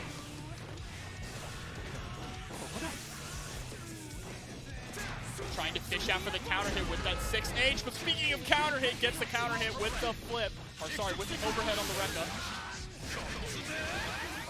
Okay. Got the Millia. As we say. One more touch could do it here. Went for the dash in, gets the throw, fast RC. Burst comes through, but he's got the block. That's Marvelo. Oh, and again, it's just tough. Flash has to spend the resource there. You can't, you're gonna save it for next tournament? All right, you're canceled. I'm talking about Chipp. I'm talking about crisps. Oh my god. All right, Zintai with the early run-up throw, trying to now this is something that you'll see a lot of actual players do against Chipp, is they'll just try to play that kind of aggressive game. Yes. Sometimes it's really hard to zone out Chipp with just absolutely how fast he is. So you can slug it out with him in the close range now. I agree. I mean, a close slash is an incredible, close and far slash are both incredible buttons from Axel to be able to fight Chipp in this mid range. And so far, that has been Zintai's greatest strength. They see a lot of 5K, a lot of dash back JS, but like you said, he has been closing the gap a lot of these times. Unfortunately, it has not been working out here. Using the sliding knockdown in the corner. He has meter. Oh, and that's the kill there with the Alpha Blade. What a great stagger there. And again, as always, Zintai's defense holds up so well. I mean, Axel players can block, but damn, you can't block forever. Yeah, the only way you can make it this far as an Axel is if you have absolutely top-level defense. Oh, that JS nerf coming into play there, whiffing so hard, but gets the counter hit JH into a full conversion here. And I'd say Axel, depending on average damage per hit, is a fairly low damage character, but damn, dude, when he gets the right hits. Oh, he can be explosive, absolutely. What a JK. All right, Candy scrambling situations, cross up JH. He missed his dash there after, but still is able to take it down there. Even with the execution error, Marvelo is able to follow up so quickly that doesn't matter in the end. And that's a clean game one there for Marvelo. And Marvelo coming, you know, really fresh off of a game already. Hands already warm. Zintai's been kind of cooling off in the background. So we'll see if that works out in Marvelo's favor. And as production has said, as we said before, Matcherino codes are live, so we have used quite a few of them, but it's up to you guys to help us use the rest. Try to get free money into the pot for the players, guys. Make sure you guys check that out again. The link is there at !Matcherino. Takes about 10 seconds and it's free, so make sure you guys check that out, please. All right, again, we're starting to see a flashback at the last game, that 2K into run up throw, but there's the counter hit on the throw attempt again. 5K, what an answer. Just stuff him out of the skies. Trying to go for the jump up, almost gets the answer. All right, trying to fish out for that counter hit JH again, one of Axel's biggest damage starters. Great blocking there. Okay, he's able to get the throws. Zintai back in control here. Plenty of meter from Marvelo, but he's not going to be able to access any of it or use the burst. Yeah, good to hold on to off it. The bomber in that round. Love that dash backwards. Again, not really afraid of the 6P here from Marvelo. Zintai's playing around 6P so well, but on these scramble situations, on these grounded scramble situations, what you feel like would be the ones that actually would be able to dominate, Marvelo is winning out these footsie wars. Yeah, and you're seeing Zintai start to lean more into like that zoning game. It worked out in that first round now, but Marvelo is just smothering them. Up the blade cross up, throws the shuriken. Oh, J2K planting Zintai into the ground.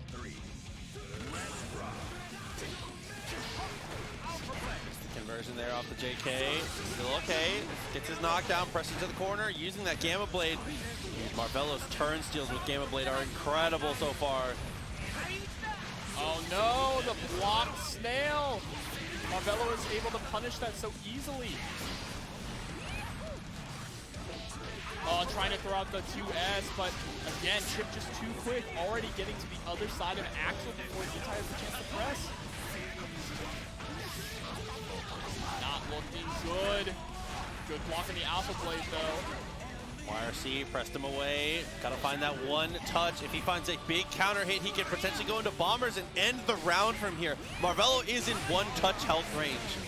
All right, he's able to get him with the windmill, trying to go for those instant overheads. Does not have any meter on deck, though. This is incredibly scary, and there it is, converting off of the JK. Marvelo up 2-0 over Zintai. This is a very difficult matchup for Axel yet again.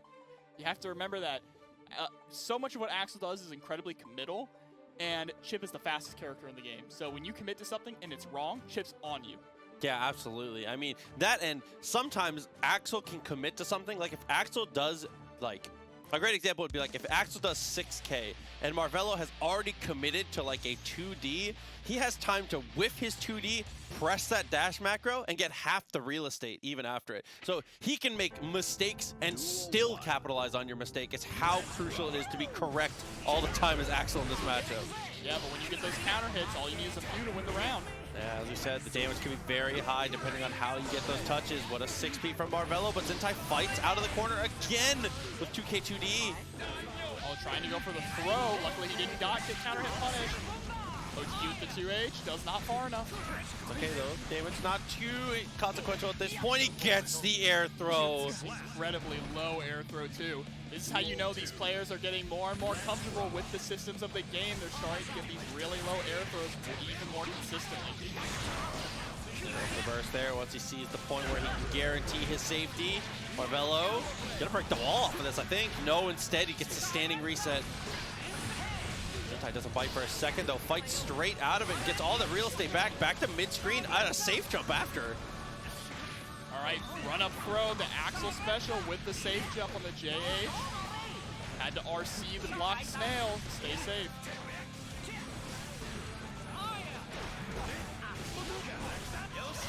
All right, keep blocking the double overheads there.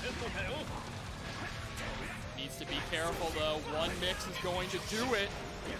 Double overhead this time on the way down. He goes for the super in between. It's not a real block string, and Marvelo's gonna pay for it. Not quite enough to kill though, needs one more touch. Doesn't reel in. Oh my god, 6K, 2K. What a way to go there from Marvelo. Set point again. Run under with the 5P. Marvelo in full control right now. deraY doesn't go for anything afterwards, continuing to apply this pressure. The risk gauge is so high right now. Marvelo, Zintai just doesn't look like he has an answer for anything here. Still has burst on deck. I think we might be seeing it soon. There's the throw into the corner. This is Zintai's chance. He cannot let Marvelo escape this situation. Oh, and he does instantly, but there's the burst. This is his last chance now. For the jump in, gets the hit. Burst comes through. The burst is too far. He can't punish though. Tries to go for the instant overhead, but it doesn't work out. Uses the RC, not gonna be able to kill here, I don't believe. He's going, no, not able to get the wall break with the 5H, but he takes it anyway. Marvelo with the 3-0 over Zintai. Yeah, tough one for Zintai, but Marvelo capitalizes and is able to press through. Fortunately, needs 2 in a row, and 2 in a row against Millia, 2 in a row against Yurikov. Very tall ass. And this is a little bit of a story, too, because this is Yurikov's return to TNS after not competing for a pretty substantial amount of time. Yeah, it's a real life for Yurikov, work, things like that, you know. The glorious return, to have the glorious return be a victory. That'd be a hell of a win for Yurikov here. And he's going to try and put the exclamation mark on that one as he continues to rush down here. Marvelo kind of in trouble until the Beta Blade comes out. And this is an interesting matchup. Oh, there's no blocking. Super, definitely blocking. This is a really interesting matchup. I feel in my heart that it is probably Millia favored because Millia does a really good job at locking down every character. Part of what makes a character good against Chipp is their ability to lock him down and stop him from moving around so much. But, like you said, you have to get that knockdown, and Chipp is a slippery son of a gun. So we're going to see how Yurikov fares. So far, it's looking very good here for Marvelo. Goes with Gamma Blade just for the OTG. Capel comes through and buys some real estate, but not too much afterwards. No disc, instead fakes the overhead, gets the throw, and punishes the DP, I think, there. Yep, just goes for a quick overhead on wake up here. All right, TK Bad Moon, gonna get the wall break. Not going to kill, though. Breaks the 2S. Sorry, the 2H, excuse me. Oh my god, it still hit him. No way, he hit him with the maximum Wesker. He gets him. And then the command throw, no way. One more touch to do it for Marvelo here. YRC, get off me. Tries to go for the run-up throw. Gold Burst is blocked, and Marvelo takes game 1. I love what Yurikov did. Yurikov gets hit, doesn't burst, holds the burst. Marvelo dashes forward. Marvelo, 10 billion IQ, runs forward and blocks again. You blocked twice? He blocked twice. Blocking 2 times in a row in a sequence like that, that is a soul read, bro. Holy moly. He felt it in deep in the bowels. Dude, his bones knew. His bones were like, down back, brother. We got this. His first skull game. was whispering to him. Impressive first game from Marvelo. Let's rock. Impressive start to game 2. With the JK full conversion into wall break. Wow. Not that with punish there. OTG into the Gamma Blade. And Yurikov is leaning a little too hard into this fastball compel. People are starting to just have answers for it tonight. Oh, but there's, again, Yurikov can tune it up, though, and can do better timed buttons, as you saw there. The problem here, though, is that Marvelo has max resources. All right, yeah, forcing Yurikov to burst does not want to allow that risk gauge to build up. Yeah, bursting from behind, too, can be very scary, especially in such a volatile matchup here. Compel connects, DP on Wake Up. RC not quite close enough to get the corner break. Just fishing. This is scrambly, super scrambly here. We know Marvelo really thrives in these scrambly type of situations. There's the Alpha Blade, but great jump from Yurikov. Close slash dealt with, gets the knockdown, one more touch, lands and throws. Very smart from Yurikov. Yeah, was definitely looking for a possible DP there. Marvelo loves to swing round start. If there is a button that he could counter poke with, I would love to see it, because Marvelo is consistently swinging at round start here. Same side mix here. Gonna go possibly low. Wow. Whatever that was, got the counter hit out of him. Was able to get the burst. Yeah, we haven't really seen a low option here from Yurikov yet. It's been all overheads on these mix-ups. Oh, look at the wrist gauge, though. The counter hit did so much damage. Gets corner positioning. Trying to catch the ending frames of Alpha Blade with the J8. The Gold Burst whiffing. Trying to Gold Burst the Alpha Blade, I think, is a very good play, but unfortunately does not work out. He wakes up the Super Marvelo, definitely blocking again, but no, he actually hit an input something already. Yep, and Yurikov evening it up now, 1-1 here. Damn, what a way to go on that one. Marvelo, during the run animation, it looked like he was going to be able to block Yurikov with the commitment. I heard the button press.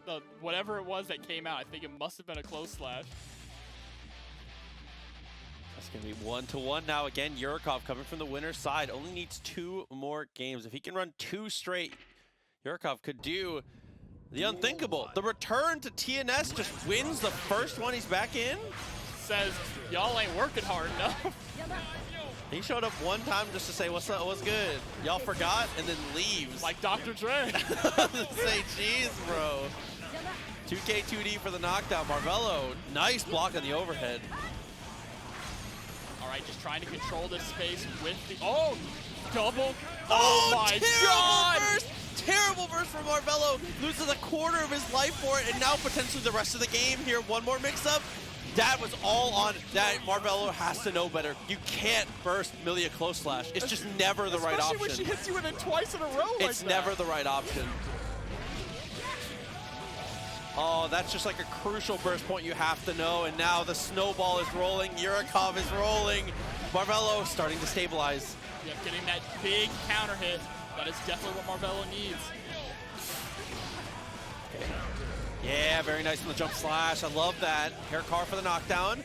Doesn't even throw the disc. Instead, just goes straight in. Double overhead. Again, it's been... Marvelo was starting to figure out that it's been all overheads from Yurikov. Keep an eye out. We might start to see some empty low options now. Put some crunch berries back in there, bro, please. Got him on the command, though. Evening the rounds up. This is a crucial game for momentum here. Marvelo needs this one so bad. Not the throw. Momentum is here. He goes overhead again. Again with the overhead. It's all overheads all night. Tries to go for the low, but gets DP'd out that time. Nice block on the J2K. Can't block the follow-up, though. And there's the gold burst into the hair car. Late PRC, but gets whip punished with the 2S. Okay, like the delay. Capel changes the direction a little bit. He has YRC and burst available. Double jump to avoid the throw. Again, that time it's just on Yurikov. You have to know. All right, Marvelo able to get this pressure going. There's the OTG with the Gamma Blade. That's going to confirm Marvelo takes it. 2-1 now. Marvelo is threatening a reset. Crucial decision-making from Marvelo there. I think if it resets, I think you have to heavily favor Marvelo here. Yurikov had the snowball rolling, but just couldn't quite fully capitalize on it. Yeah, the pendulum of momentum is swinging into Marvelo's favor now. Yurikov needs to pull it back. Why is his avatar got a false bag? He never played fun. Okay. Maybe he just likes him, man. No. Fake Valve players out here. Duel 1. Those are the people that mix me in the lobby. 2-1 Marvelo, like you said, threatening the reset here. Yurikov got his knockdown though, and that could be the round here. Just one touch is all it takes, as we know. Bad Moon's gonna pull him all the way down into the corner. There's the counter hit. Super to break the wall. He's gonna have a safe jump off of this one touch. Dash up and look for the close touch. Wakes up with the DP. Marvelo said, I'm done. No more blocking. It's a fighting game, not a blocking game. Jumped over again. Capel just a reposition and jumping heavy. Yurikov again trying to make it 2-2. We might have a game 5 here in this first set. Yeah, and able to take that round while keeping their burst. Yurikov going with the roll forward into close slash. Marvelo was trying to swing there, trying to slow things down, trying to win these footsies out. That's where Marvelo has the most success for sure. His strike throw and footsies. His footsie game is incredible, even among the top Chipp players. All right, Marvelo should be able to build burst back up before this round ends, as long as they can stay alive. Oh, but this is so much damage coming through. Alpha Blade breaks the wall. 50 meter for both players here, and off the positive bonus. Marvelo. It's just enough. Oh man, Marvelo threatening a reset right now. Yurikov absolutely needs to take this round. Cannot let this momentum go in Marvelo's favor. Oh, missed the re-jump there. Wasn't able to get the full conversion there. Huge conversion from Marvelo. Lots of damage, but can't get the full follow-up. Leaves it kind of open-ended here, so no mix-up to follow. There's the knockdown. Guessing wrong on that, eating a lot of damage. There's the overhead into super, gonna pick up. No, goes for the mix-up instead. Tries to go again for the throw, but Marvelo has just been ready for those. Oh, and the jump heavy. Burst comes back. 50 meter available here for Marvelo. He wants to use it aggressively if he can. PRC. He has the corner here. 50 meter for Yurikov. He's not gonna get to use it. Marvelo resets the bracket. Oh my God. Oh, that's so difficult for Yurikov. He had an opportunity, but it just doesn't come across. And that is a reset coming through from Marvelo, as we said. Dude, he's too Yurikov good. needs to not let this get to his head, though. Yeah, I mean, take a breath. It's tough. It's tough. It's tough. It's tough. Breathe for a second. Don't think about it. That last set was a completely different set. He had to have known. Honestly, that came down to he had to know the burst was there. He had to know the burst was coming back. 2H and he burst. But the past is the past, as you've said. The grand finals, true finals now, as we have both players in losers bracket. All right, early burst then from Yurikov, trying to get that momentum. Counter hit JH, forcing Marvelo to burst. Apply a good amount of pressure here. Capel. No one has had an answer to Capel repositions from Yurikov tonight. The best answer was Zintai, and Yurikov was able to switch up on him. Absolutely. Here we go. Gonna go straight to a setup. Oh, empty into throw. I love that. Yeah, especially since Marvelo has been DPing so much, I love starting to mix in the throw like that. Especially just in the middle of like your best mix-up, you just stop and throw it. All right, both players just playing this air footsies game here. Get away, good blocks.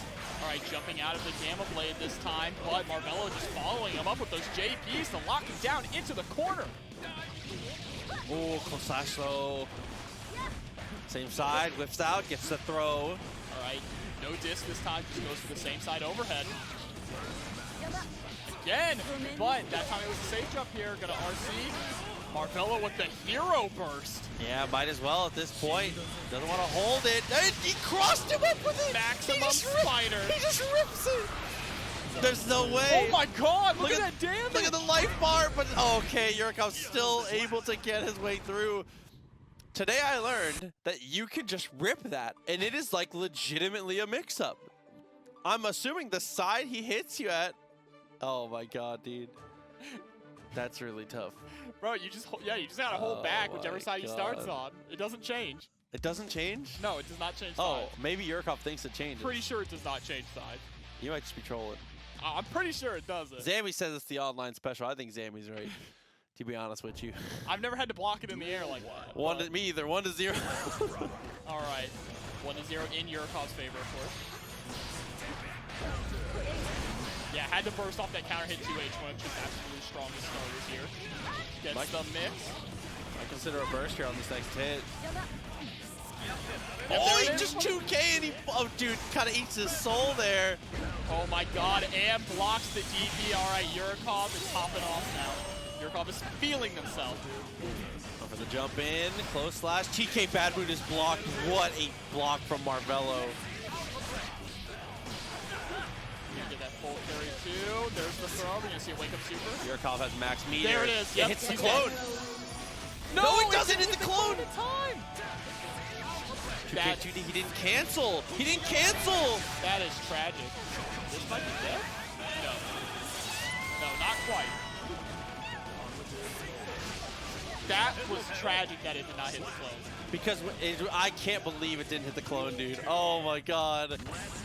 Marvelo, I honestly was looking for answers in the first set for the most part. It was more just information gathering, but it seems he's found his answers. Marvelo is shutting down a lot of Millia's air options. Just jump forward to JP. It's just to force her to block into the air and land into some kind of pressure or mix-up. Oh, he did disc nothing, and Marvelo kind of fell for it there. Yurikov, our mission here is win this round without using your burst here. You cannot afford to spend your burst. And that's so unlucky. Again, triple overhead this time. 2K2D is the answer, though. All right, this is a critical round for Yurikov. Yurikov wants to get to 2-0 over Marvelo right now. If Yurikov makes it to 2-0, it might just be over. I don't know if Marvelo can muster up 3 straight. Having played from losers for such a long time, dude. Tried to block the burst, but unfortunately wasn't ready for it. Oh, what an angle for the jump in. Overhead came through, went for the close slash. Hair card, late PRC. Oh, that counter hit on the whiffed air throw. This is going to possibly kill. Yes, He's it gone. does. And Yurikov up 2-0 with a perfect. Only needs one more game. Is Marvelo going to be able to bring it back 3 straight? That is the question here. This will be one of the most impressive comebacks we've had from TNS. Honestly and truly, this would be one of the most impressive comebacks. Oh yeah, if Marvelo brings us back, he is a god. 3 straight against Yurikov when Yurikov is playing this well. This is a tall order for anyone. So we'll see if Marvelo's got it in him one game at a time. You have to think about this. It's 0-0. You cannot think about it like it's like win or lose, right? Reset that mental. See how Marvelo does with it here. Yurikov, that's a great way to start for the Millia fans. All right, but Marvelo has this corner positioning, trying to force Yurikov to fight out, and there's the... Oh, tried to bait the burst really hard. Marvelo not biting, though. PRC, same side, what a block.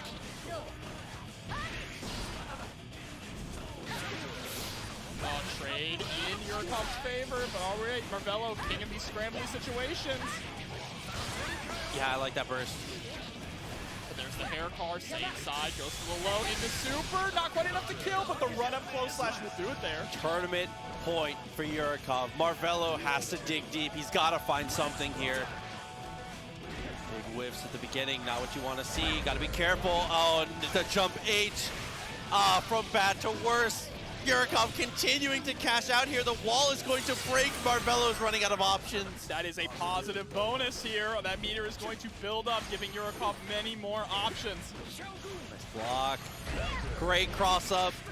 Burst is coming back soon. Next hit, he needs to be aware that the burst is going to be there. One more mix will do it. Wake up super. He holds on to it. YRC. That's Burst it. is here. Burst No. is here. No, burst, there it is! It's trade! The trade in Yurikov's favor. Yurikov takes it after the reset 3-0 over Marvelo. Congratulations to Yurikov.